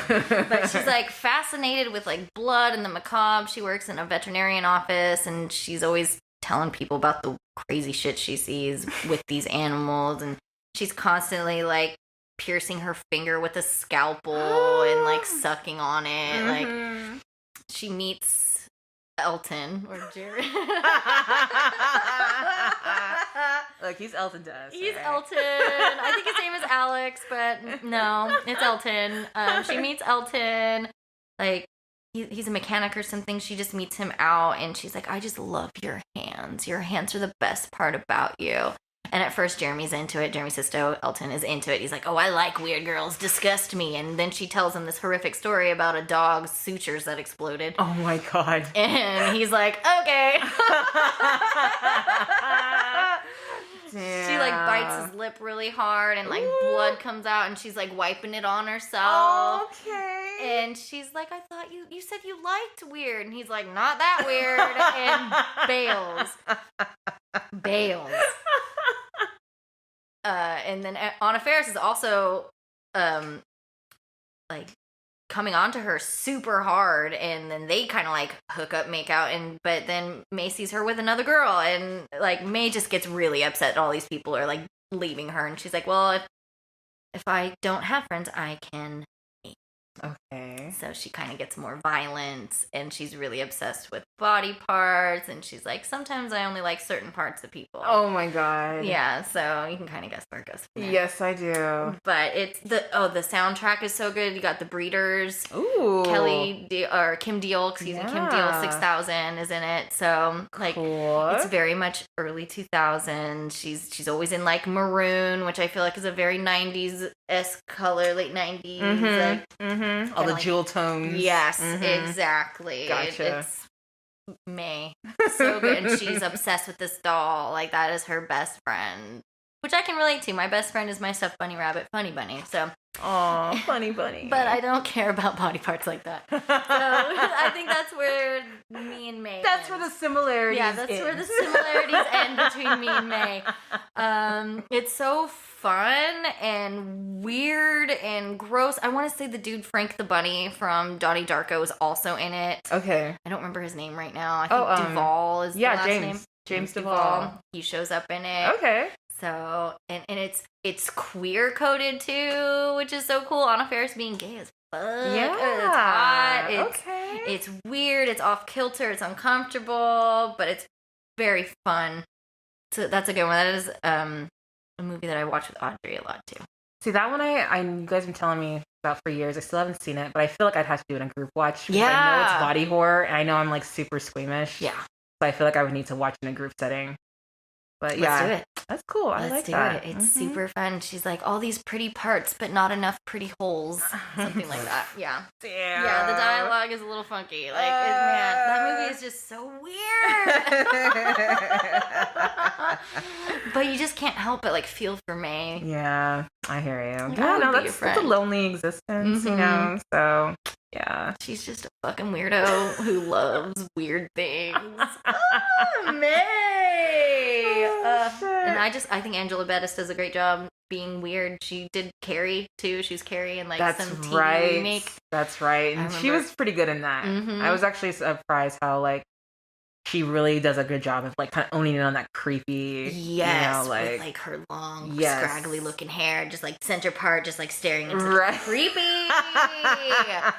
And she's also great in Girl Interrupted. She is. Janet. She ooh. is. Like she's really good at being fucked up, Yes. unhinged, weird. Yes. Great job. Where is she at? That's what I was about to say. Like, have you seen her in anything recently? No. Or? Maybe I Yeah. haven't been looking.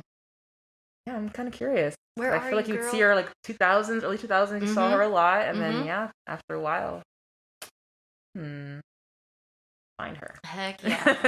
But May, great watch. If you like macabre weird shit, watch it. Cool, Mhm. cool. Well, I think I couldn't go also without putting Halloween on my yeah. on my list. But Mine is Halloween 2. I don't give a fuck. Be mad about it. Yeah, Tell them. I love Halloween. Halloween is a classic. It is amazing. Okay, I totally understand. I agree. It's a great movie.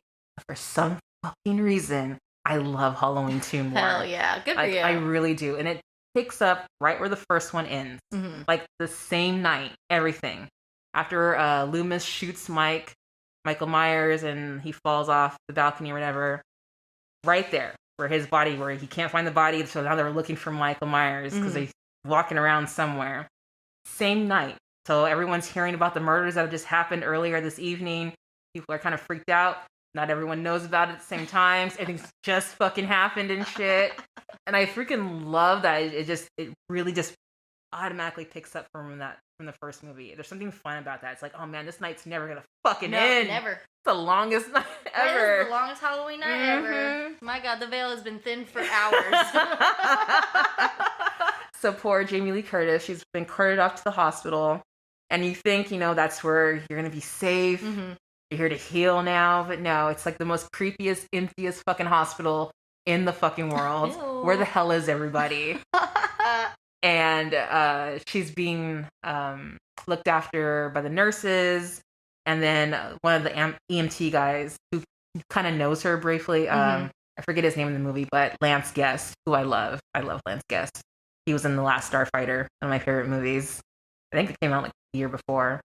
But he's like, has a little crush on her, so he like wants to keep an eye and make sure she's okay and stuff. She went through this traumatic fucking night and shit. At the same time, Michael's walking around the neighborhoods, sneaking into people's houses, picking up knives and shit. And then, he comes across someone at home alone, kills them, it's like, but the writing on this took a different approach because John Carpenter didn't direct it, but he wrote it. Okay.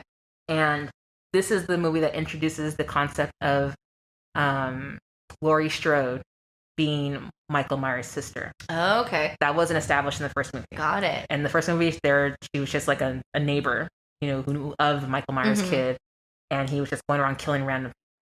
But in this one, to make it make more sense about why he's still after her, they bring in the connection that she's his sister. Ooh. Now, I know not everyone likes that. Even John Carpenter has been like, I don't know if that was the best approach to do at this point. But, it does give it more reason to why he's still after her. Yeah, that's totally. What he's doing. He's basically trying to, get at her and finish the job, I guess. I mean, I wanted to kill my sister, but not like that. Not seriously. Oh yeah, no, he's really mad. He didn't fucking do the deed in the first movie. So I'll get her this time. Yeah, exactly. So the whole movie, pretty much is him getting to her. So he forget. I mean, I guess he assumes that of course they take her to the hospital and stabbed and shit. And like I said, empty ass hospital, so it's very easy for him to pick off everybody that's in there at the hospital. Yeah, they're sick. No problem. No problem. I love it though because it has, of course, some gratuitous nudity, that we don't need, but I always love titties. We need it. Always love titties in the movie. Yeah. And there's always another horny ass fucking EMT who doesn't want to do his job and They're shit. Everywhere. Get it together. It's just so horny on on a scary night. There's something about Halloween time that makes everyone super horny. Exactly. Wow. Exactly. So, it just, to me, it's a fun movie. It's not too serious like that. It's just literally a continuation and just seeing him try to get at Laurie Strode again and stuff. Doesn't succeed, but he definitely tries. He tried. And she realizes that she's once again gonna have to fucking save herself. Yep. Even though she's in the hospital, no one else. She's literally no one. Having to fucking crawl on the fucking ground and shit. Not one of you are competent to help me. No. All right. No, but even Loomis is just fucking scrambling around. He's like, I shot him. I fucking shot him. I know he did. And so then they see another kid who has the same mask. Oh no. That poor kid. That guy. Oh no. Oh yeah, it's bad. Mistaken identity. Fuck. That kid does not make it home that Nope, night. nope. Yeah, it is pretty No fucked candy up. for that guy. Poor kid. No. But it's fun. It's a fun movie. Of course, there were a lot of sequels to Halloween. Mhm. I pretty much end at 3, and then there's like 4, 5, and 6, which I don't really give a shit about. Jamie Lee Curtis isn't any of those. They kind of connect to where like it's her daughter. She had a kid at some point, and now Michael Myers is after his niece. Come on. It's so bad. That's why I can't even fuck with those ones. I mean, like, if it's like nothing is on TV, Yeah. like if I did like before cable, I would like probably watch it. But yeah, it's just not one I would choose. H2O, which came out in '98 Right. with Josh Hartnett and Michelle Williams, is really good. That one is fun. Hell so yeah. like, I know I love Halloween 2, and it connects that whole like her brother coming back to kill her and shit.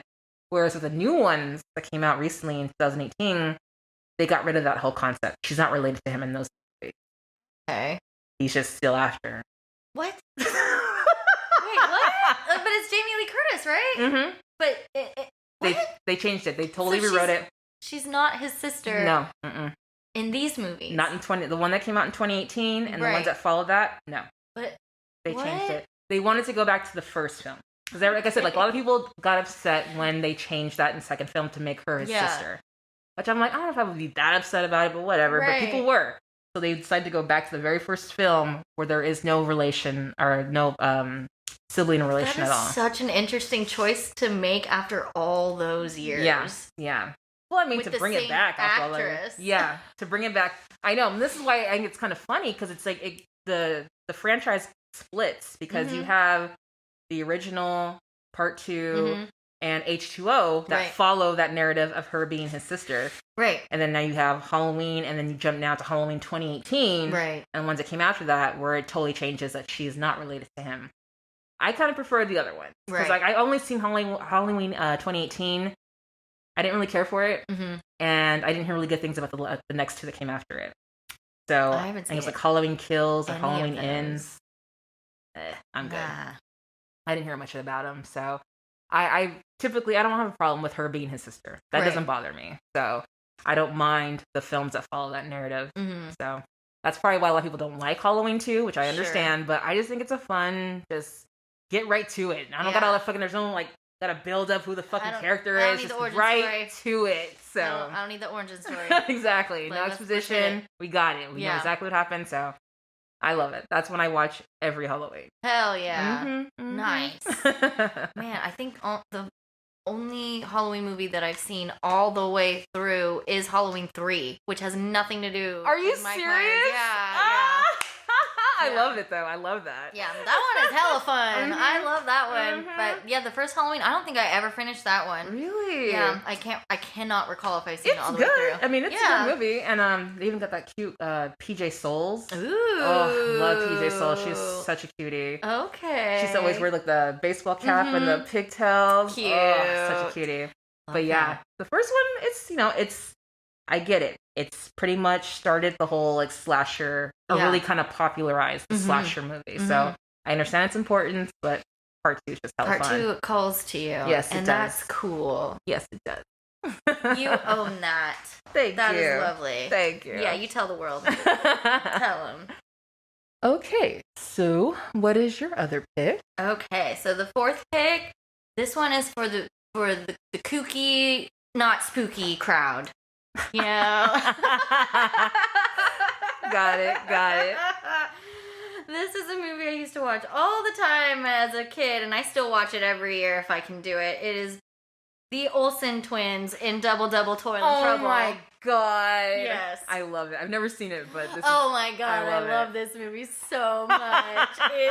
it totally gets me into the fall vibe. It just Aw. starts off immediately with this spooky, creepy music, and they're at a Halloween party and they're carving pumpkins, and the twins, they're Kelly and Lynn. They don't really want to be twins anymore. They want to be seen separate. They have to share everything. Okay. They win the pumpkin contest together. Okay. Like, they both win. Like,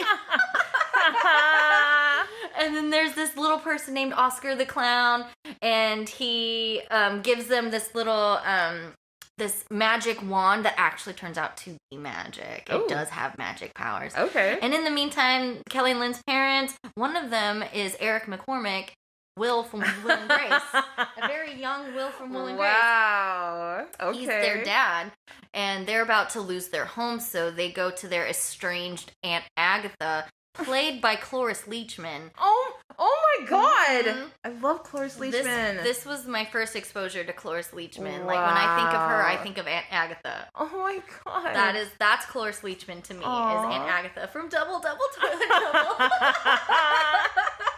That is amazing. But they go to ask her for money. The twins are left outside because she doesn't like anybody. She hates everybody. She Okay. just is abusing the mom and dad in the house, telling them that they're fucking nothing, low lives. Like, I'm not giving you any money to save your house. How dare you fucking ask me? Like, y'all are Damn. stupid. Ooh. And the twins are outside.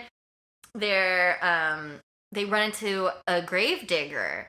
What is up with the gravediggers in my theme? But this, like, really scared, twitchy man who's like, I just need to get the fuck out of here. Like, oh my God, there's twins. Oh my God, I gotta get the fuck out of here. Like, I need to go home. That woman is evil. Yeah. Like, she's a witch.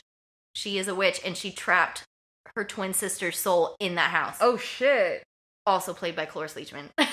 Wow. Aunt Sophia. Okay. Aunt Sophia is like the complete opposite of Aunt Agatha, all dressed in white, just ethereal, angelic, super nice. Who makes these Aw. wonderful cinnamon cookies. Oh. And the family's like, if Aunt Sophia was here, she would help us get money. But Aunt Agatha is like, fuck you. And throws Sophia into a mirror. So she's stuck in this mirror realm. Okay. All by the use of the Moonstone, which is how Agatha gets her powers. Okay. Because she also doesn't want to be a twin, just like the younger twins. Wow. Like, we just want to be separate Oh, people. I like this.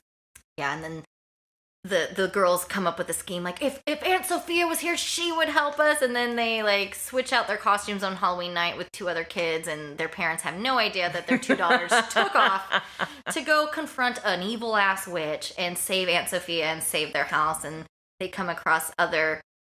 They're really small in this movie. I gotta say, they're maybe 6. Yeah, Like, no, they're little in that. they're yeah.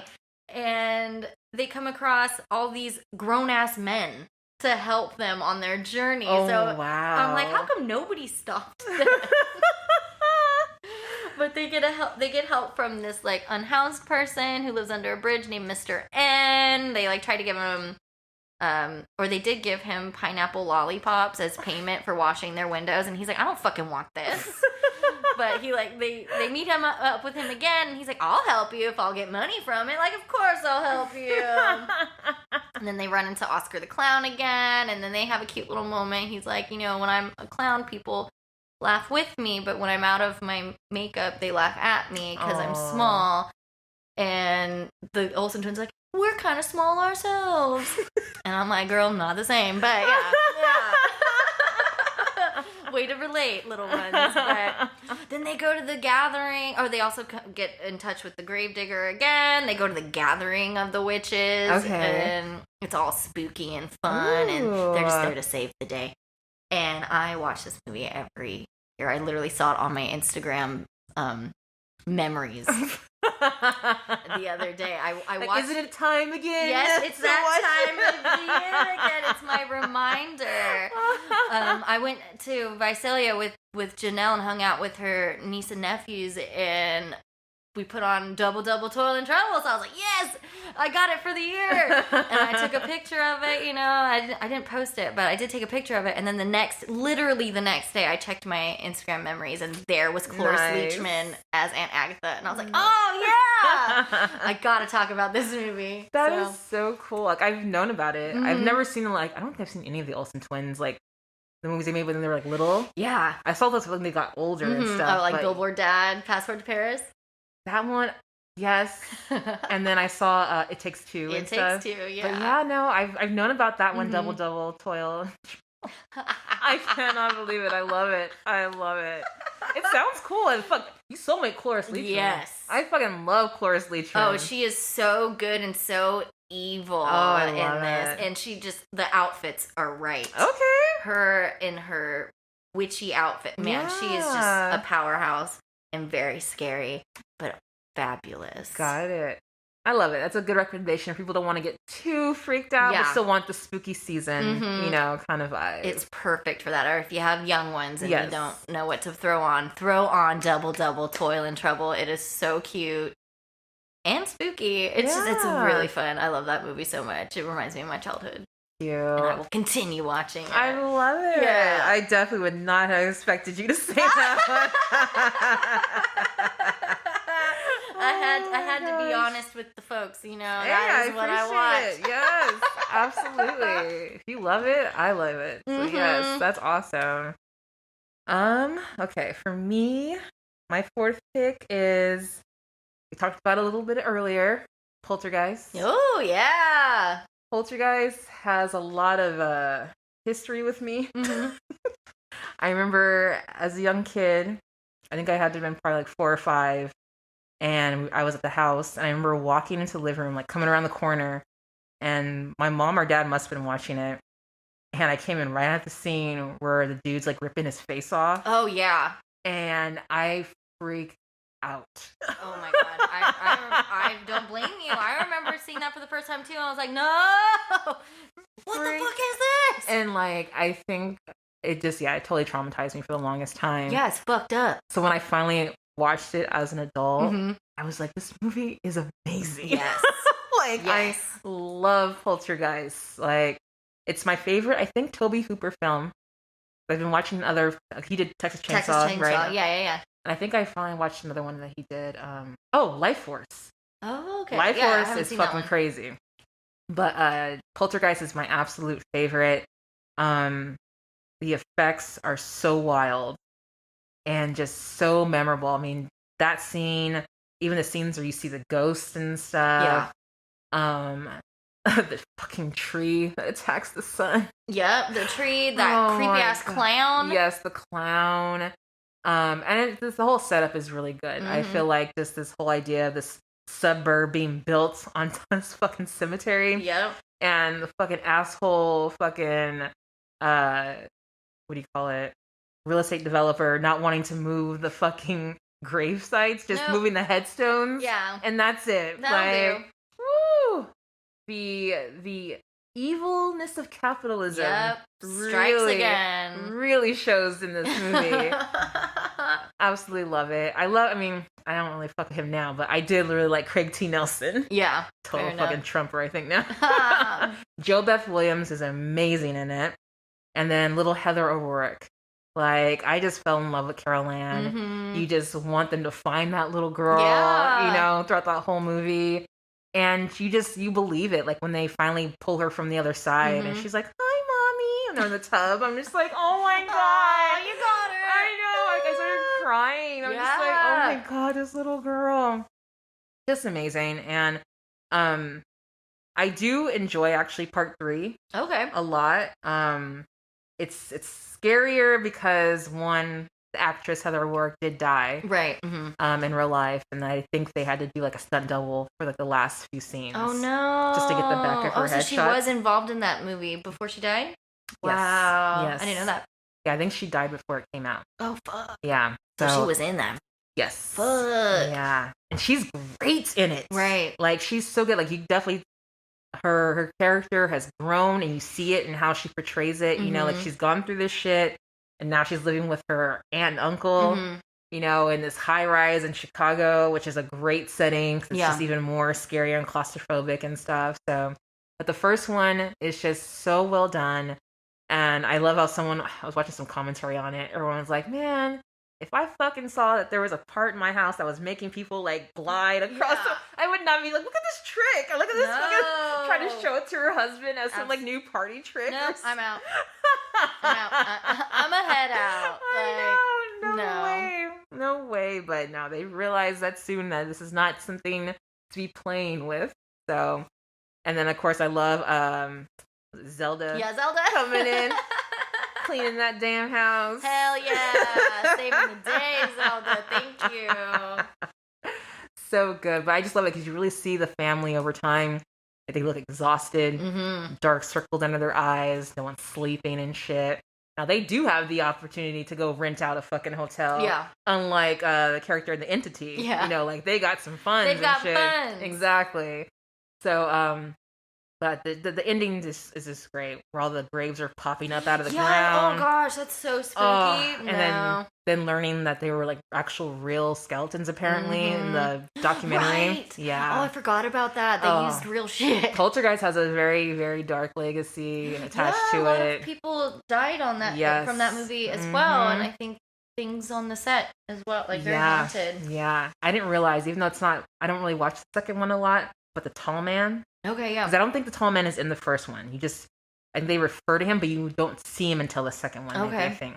And the guy who played the Tall Man, he was actually dying at the time. Oh, So he looks so Yeah. scary because like he's Oh, I've actually seen dealing with images an of illness. him. Yeah. Whew.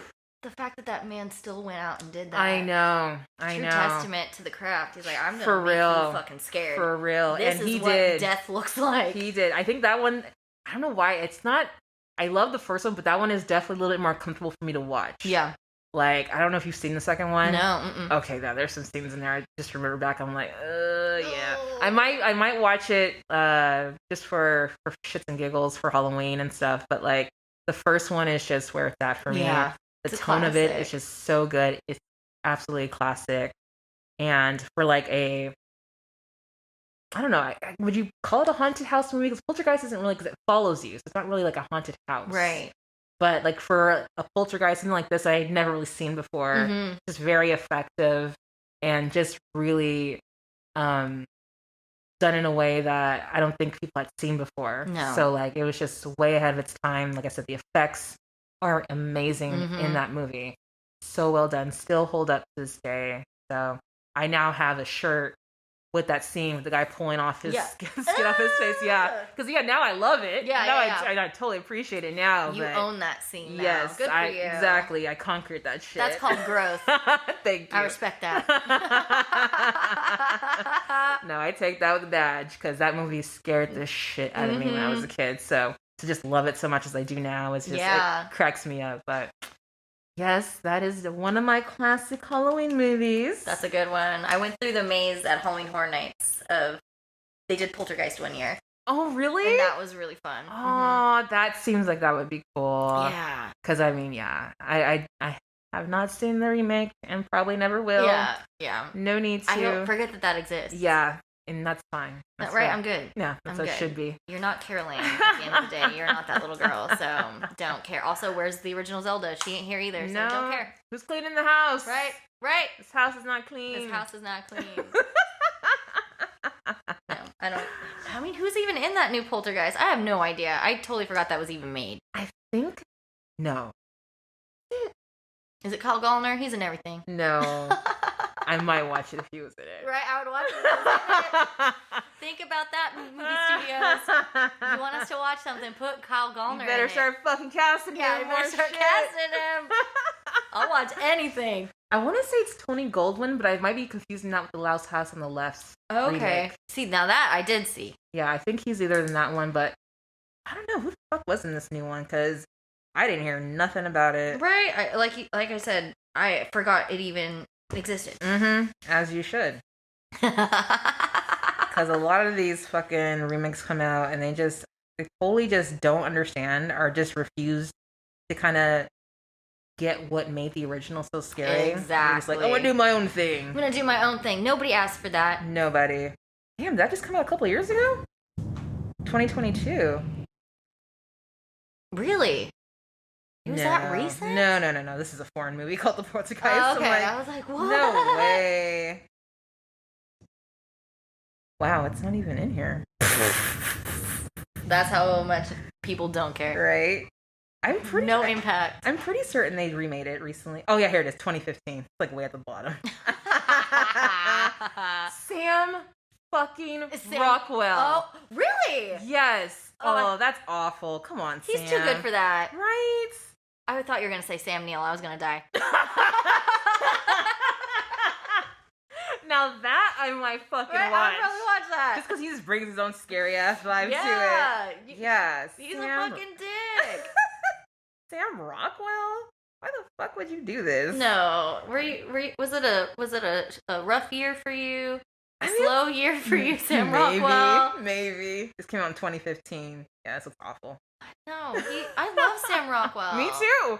No, I can't believe he's. No, he didn't need to do that. Oh It shit. was a slow year. Or It maybe he was- was contributing to charity. I don't know. That was his charitable act of the year. Yeah, no, whatever we gotta tell ourselves to justify it. Yeah. 'Cause I'm like, why? What the fuck, Sam Rockwell? If I ever meet him, I'll have to ask him what was that about. Oh my gosh. Okay. So what is your last pick? My last pick. Suspiria. Yeah. That's right. That's right. I almost picked that one too. Yeah, I was wondering if you were. So, speaking of remakes that did not need to be made, or just did not get it, did Yeah. not get why Yeah. the original is the way that it is, or just oh man, we're not going to talk about that remake. But the original, oh my god, everything about that movie is Mhm. fantastic. That's when I fell in love with Jessica Harper. Yes. Yes. Obsessed with her as Susie Banyan. Obsessed her holding that what is it called? Peacock quill, the glass quill at the end, Yes. like iconic Yes. imagery, Yes. washed in those colors, the filters, everything about that movie is just so beautiful. ornately beautiful. Just Mhm. even that damn apartment she goes to Yes. with Olga, like her first roommate. Yes. That black and white floral print, like almost paisley print. Yep. Just, oh my god, the deaths are gorgeous. Right? Just gruesomely gorgeous. Gruesomely gorgeous. That red is like one of the prettiest reds Yes. I've ever seen. That's why it's just this beautiful bright red. Mhm. Oh, love it. Just like splashed across like black and white and blues. Yes. Just like, oh man, the colors are just, the story is quite good. I mean, Janelle said this line to me the other day from the L word, which is like, what starts in chaos ends in chaos. Mhm. And that's how I feel Suspiria is. Pretty Just much. like straight out the gate, Jessica Harper shows up, pouring rain. Exactly. Pouring torrential rain. Welcome to the academy. Right? Welcome to Germany. Oh my god. And it just goes on from there. It starts in chaos, Yes. torrential pouring rain. She gets to the academy and this girl is like frightened and runs away while Right? she's like saying random shit under Yes. her breath about secret irises. And Ah. then another voice comes out of nowhere. It's like, get out of here. We don't know who the fuck you are. And she's like, okay, like I don't know what I'm doing here. Oh shit. man, it's God. And then she has a new friend named Sarah who's like, there's something wrong with these people. This academy, the Yes. headmistress or whoever it is. They haven't met the headmistress yet, but like the second in charge, they're like, there's fucking weird people here Yes. in this gorgeous ballet academy, Oh, dance academy. Gosh. Beautiful. Just so man, it's so good. But it's Sarah, like a really scary fairy tale. yes. I just And the love it. music that accompanies it, Goblin, Goblin. kills it. Just like Yes. the witch. It's spooky. Yes. It like totally gets you, but it's also, it just feels almost like tribal as well, like, or like folky. I don't know. Like, it seems like some witch shit. Yeah. Yeah, they're like, Totally. Sarah's like, there's something wrong with this school. People are disappearing. They're acting real strange. There's like Mhm. maggots falling out of the ceiling. Ugh. Blind eye dog or seeing eye dogs are Yeah. attacking their owners out of fucking nowhere, Mhm. which is also Mhm. well done. Very scary, very Yes. effective. That courtyard scene is so cool with like the shadows going across the building, looking Mhm. like witches flying across the building. Like, Yes. oh, everything about this movie is just so cool. Right. And they discover that it's about like there's witches that run this school. There's like the headmistress who's like 1,000 years old hiding out. They brought her ass out and hid her behind a curtain. I know. And that was so effective because it freaked me out. You just hear her and shit. You're like, just like what? breathing. Oh, No gosh. one else gets it except Sarah. Sarah gets it. Right? Like, no one else is fucking freaked out. Like no by one it. else hears that. No one else. Like, that's the headmistress. Oh, gosh. Yeah. Mm. Or the directress, I think is what they call her. Mhm. But Helena Marcos or Helen Marcos, something like that. I think is her actual name. But Oh man. And then the climax where she meets the headmistress Yes, herself and yes. like has to take that bitch out. Mhm. Oh man. Oh my god. So good. It's probably like one of my favorite movies about witches. Yes. Like, because I feel like witches are not necessarily done well enough for No. me. Like, there's only a few movies that I really kind of look to when I want to see like a good witch movie. Mhm. Suspiria is absolutely one. Absolutely. It Mhm. is spooky, scary, and it's just gorgeous to watch. You're just sucked into it the moment Absolutely. she gets off that plane and is in that fucking pouring Absolutely. rain.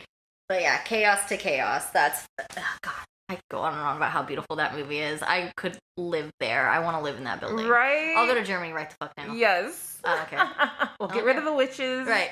Then we'll just live in this beautiful ass academy. Right? I did ballet. So I fucking will Hey, totally I take took- up. I took tap for several years. Do they need a tap It won't go dancer? to waste, that Yeah. place. Yeah. It will not go to waste. Teach me some moves. Oh like my I just want to live in gosh. that. It's a gorgeous red building. Yes. Just so Ugh. man. And then cute little Jessica Harper. I swear Jessica Harper looks like Megan Mendez to me. Megan, shout out to you. I'm just like now I can't unsee it. I'm like that's Megan right there. Oh, And that's a high compliment. Jessica Harper is just fabulous. Yes. Everything else that she's been in has been really cool too. Shock Treatment, the sequel, quote unquote sequel to Rocky Horror. Oh, I forgot. She plays Janet. Yeah. And Phantom of the Paradise, another great spooky musical. Yeah. No, she did her thing. Like, Jessica Harper I love it. is the shit. She is.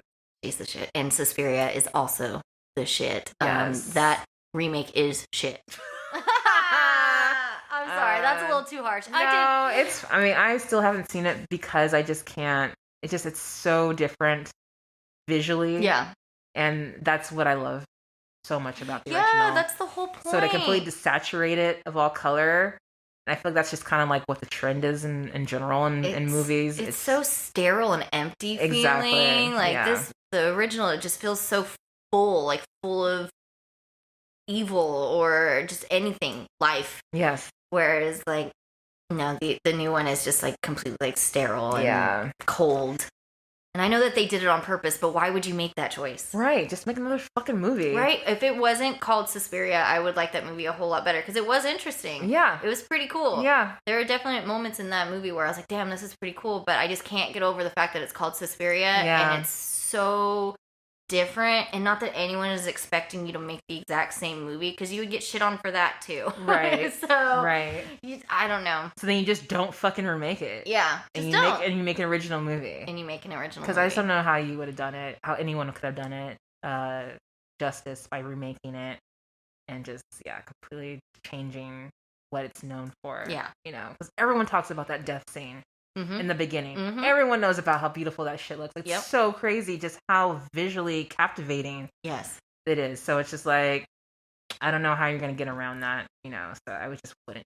No, exactly. but they did, and it's But here. they did, yeah, they They did. did, and it's here. But at the first Monster Palooza that I went to, there's like this museum area where they like have like shots and props from movies, and they had like a life size like sculpture or whatever you would call it of that death scene from Suspiria. Whoa! So like they had her hanging in like the blood and Oh, like wow. it looks so cool. Damn, that's and I awesome. hadn't seen the movie at that point yet. Oh shit! So I was Okay, like, I definitely. that was your gotta- introduction. Yeah, I was like, I definitely got to see this movie. Damn, that's so cool. Yeah. Oh, and the first time I saw Suspiria, we were on tour together, the Femme and Fury tour. Wait, where were we at? We had a day off. You all went to the OC Fair, and I was in Fullerton. Oh, that's right. Okay. Yeah. Oh, I think you remember telling me you had just watched it when you came back. Yeah. That's right. Yeah, I was like, oh shit, I just watched this crazy fucking movie. Oh my god. And then after that, we went to Arizona the next day when we Yes. got back together, and I was listening to Goblin like the whole time. So, Yeah, you were in it. You I were was in it. sold, hook, line, and Yes. sinker. I get it. That movie was everything I wanted it to be. I got you. That movie is great. Mm-hmm. That is a good pick. Yeah, thank you. A good one. Okay, so my last pick is Halloween 3. Happy Halloween. Halloween. Oh, I fucking Silver Shamrock. I yeah. love it. I love it. I watch it every Fuck Halloween. yeah. And it's fucking good. It's good. It's surprising. See, this is where I'm kind of surprised it works because, like, we were talking about Friday the 13th. Mm-hmm. When you get rid of Jason, Yeah. that absolutely failed. Yeah. Getting rid of Michael Myers, it was okay. And I think because they had such a really interesting fucking story. Yes. You know, like, it's diabolical. Mhm. You know, creating these Halloween masks that are gonna, like, fucking kill kids. Yeah, kill all these kids, turns their head into worms and Oh shit. my Like, God. oh my god, those masks So good. are so scary. I put on like a Yes. replica mask of one of those, and I felt so crazy. I was like, I'm gonna die in here. Right? You're like, I don't know. But I don't know. I gotta get this off. Get it off. Get it off. Like any moment, it's gonna suck onto my face. It was the witch one. Oh, yeah. So this is fine. We're talking about the witch. Yeah. But this is Halloween 3, Season of the Witch. Season of the Witch Is the actual title of it. And this one came out, Halloween 3 came out in 1982. Oh, I'm wrong. Damn. Wow. Oh, yeah, because this was right after. So I feel like Halloween 2 had to be like 81. Yep, 81. Halloween 3 right next year. Directed by Tommy Lee Wallace. All right. Tommy Lee Jones. So this one, I think I watched it like way after I watched the original ones. Mhm. I always knew that it was different because it didn't have Michael Myers in it. Right. So it wasn't until I finally watched it one day and I was just absolutely floored by it. We meet like the main character, you know, he's a doctor, I believe. Yeah, Yeah. he's a doctor. And, you know, he's got his kids and shit, but he's like separated. And he comes across this woman who's looking for her father that apparently works at this Halloween mask factory. Mm-hmm. And so we get to this town where pretty much like a company town. Everyone works at the fucking factory, Right, pretty yeah. much. But it's something's really creepy going on Oh, here. for sure. Everyone's a little off. Yeah. And yes, her father sadly is brutally killed in the beginning. And this movie dives in a little bit of sci-fi because Mhm. all the people that work for the company you find out are like fucking robots. Yeah. Pretty much. I guess they're like big grown-up toys in a way. Yeah. So this doctor helps this girl, but mainly because he thinks she's hot. Yep. That's the only Of reason why. course. And I fucking love just how like sleazy and honest it is. Yeah. Like, yeah, he just wants to bang her. He just wants to bang her. You know what? You know what? She got some help at least, but who knows? If it works out, it works out. Oh my gosh. So What's his name? Tom Atkins? yes. Yeah. Yeah. Good catch, yeah. I fucking love it. I love it. And then he himself has gotten his kids these masks. Ooh. Unknowingly, or unbeknown to him, that these masks are deadly. Yeah. As he takes a tour of this factory and gets a real behind the scene glimpse of it. The guy who runs it's really creepy. Kind of reminds me of like this character in the Stepford Wives in the original. That kind of they call him Disney, or because he worked at Disney. Okay. They call him like Diz or something like that. Okay. 'Cause he used to work with like the robotic animatronics and animatronics, stuff. sure. So this kind of reminds me of the same character in this movie. And he just has like, you know, this very kind of creepy Willy Wonka kind of demeanor Yeah. to it. Oh, no. There's no kids, you know, but Yeah. at least like not for the most part. There's like a family that's there. I guess the father is like a salesman for the mask company. And they're being invited also for the tour and with his kids and shit. Mhm. And they're like kind of like the guinea pigs who we get to kind of see how the masks Yeah. work in their entirety on these poor and suspecting kids. Man, they get fucked up. Yes, they do. Yes, they do. Yeah, it's like the bugs, the snakes. Yeah. It's like, ugh, it all comes out. And when you see the face Mm-hmm. underneath the mask after what Mhm. happens to the kids, oh my God. Horror. It is fucking scary. It is scary. Like, I love it. It's a fun movie, but it's also really fucked up. Yeah. You know? They don't care about these kids. No, they don't. Nope. And the young woman who's looking for a father, she unfortunately doesn't make it out of there. I'll just put it there. Whoops. And I love the ending. The ending where the father or the main Tom Atkins is trying to like contact his wife Mhm. that he's separated from to tell the kids to not wear the masks. Right.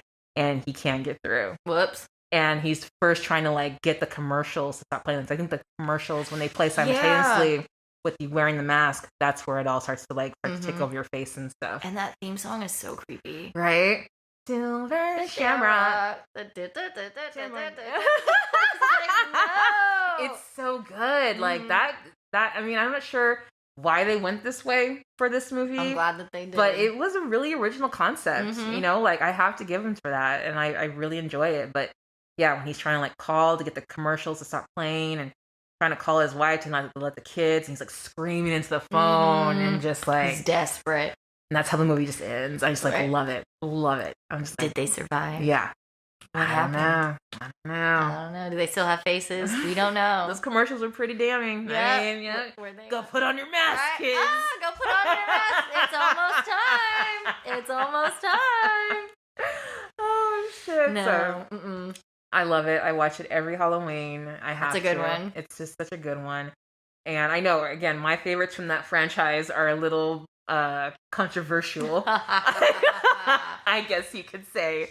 But I do really enjoy the Halloween 2 and Halloween 3. They are Mhm. so much fun. And I think, yeah, this one is directly Halloween kids, masks and stuff. So Oh, you're it's really like the perfect Halloween exactly. movie. It's so perfect. So it always gets me in the mood for the festivities and Hell stuff. yeah. So yeah, no, that's a good one. That is a good one. So I think when you mentioned it earlier, I was like cracking up. He's Like, like, no, wait, I'll tell her. Surprise! Yes. Fuck yeah. Such a good one. But yeah, Mhm. I definitely want to choose ones that I don't watch throughout the year. Right. So that's what I kind of want. Like Suspiria, I feel like I said, like I watch it later in the Mhm. year, like around like, I want to say even more like December is when I watch it. It feels like Nice. more of like such a, the rain and Yes. just the whole vibe of it, just very Mhm. cold and wet. That's when I think of watching it.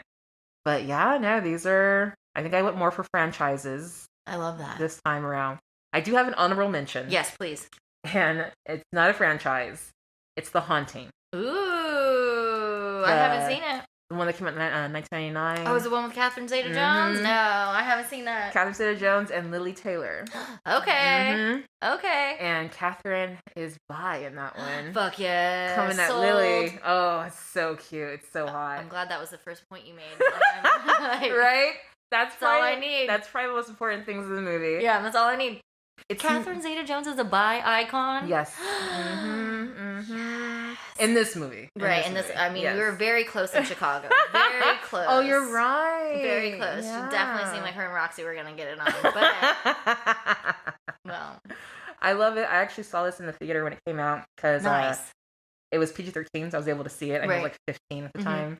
And so I remember vividly being in the theater watching this. It's not scary, but it has a great location. Like this house that they use Yeah. is amazing. Hell yeah. Like I don't think haunted houses are typically my favorite of horror movies, but just because the house is so grand in Mhm. this, and then the effects maybe not have aged well. They were a little kind of schlocky when I watched it Yeah. originally, but it's just a fun. I always kind of like watch it around this time of year, Mhm. only around this time of year, pretty Yeah. much. But it has that kind of classic haunted house setup, and then Catherine Zeta-Jones and Lily Taylor, who I don't think really did anything like this, not on a big mainstream scale. Mhm. The same director who did Twister and Speed. Okay. Okay. Jen de Bonts is All his name. right. He's pretty good at these big ones, so Mhm. I think he's comfortable with a lot of like effects and stuff. But it is a fun one. The house, like I said, is what really sells the movie. Yeah. Like if you really want a cool haunted house like movie, like I would just recommend this one. It's not too scary.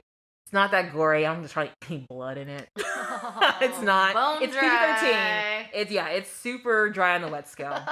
Super dry. But no, it is a fun one. Like I said, something not too scary like the Double Yeah. Toil and Trouble. I recommend this one as well. Hell yeah. So yeah, that's my honorable mention. Yeah, that's a good one. I haven't seen it. I need to. I've been wanting to. And same with The Faculty. I've never seen that. Ooh, I need to get on that. That one's fun. I do love The Faculty a lot. I think about it every year and then never do it. You should, so- yeah, totally. I mean, Clea. Yeah, right? Clea. Clea!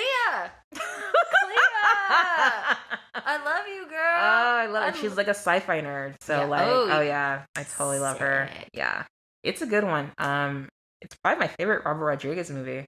Okay. Okay. Yeah, so I like From Dusk Till Dawn too. Mhm. Like, that's a good scary one if you haven't seen that one. Right. Vampires and stuff. I have but seen that one. Faculty, I think, is his most solid film. For I me. didn't realize that was him. Yeah. That's so cool. Yeah, Well, good 'cause- for you. I know like he definitely dabbled with the horror, but also too with action and stuff, Mhm. with like El Mariachi and Desperado. But yeah, Faculty, I think it's the perfect blend of like sci-fi horror. Ooh. And Piper Laurie's in it. Uh-oh. You know who Piper Laurie is? I feel like I know her. You I know do. the name. The mom in Carrie. The original Okay. OG Carrie. Okay. Oh my god, she's so good. I love Piper Laurie. So like anytime I get to see her, I'm happy. Ooh, So, spooky. yeah, it's a great cast. I mean, outside of the kids, I mean like the adults, the Right. teachers, it's a great fucking cast. Yeah, I you should love watch that. Yeah, I'll get there. I'll get there. I'll get there. it. All right. Well, we got our top 5 in. Hell yeah, that was a great list. Yes, I agree. This was fun. I think I'm gonna check out. I really want to check out Double Double Toilet Fuck yeah! I'm glad that that's the one you took away. Fuck yeah! I think It I'm was definitely gonna so check that one out. fun. I love that movie. I grew up with the Olsen twins, Yeah, so I totally would and appreciate they're it. So little. Oh my Oh, and gosh. then one of them tells off Cloris Leachman. It's just genius. Genius. Get a life. Love it. Love it. So we're gonna take one last break to wrap up the show.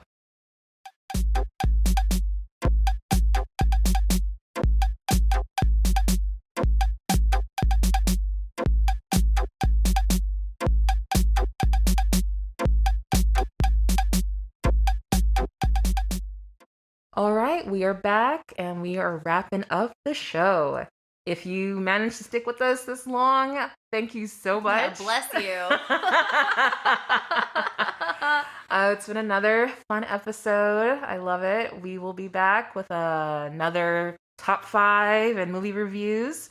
So yeah, signing off, Amber Omega. And Delta Crow. See you next time. Bye. Bye bye.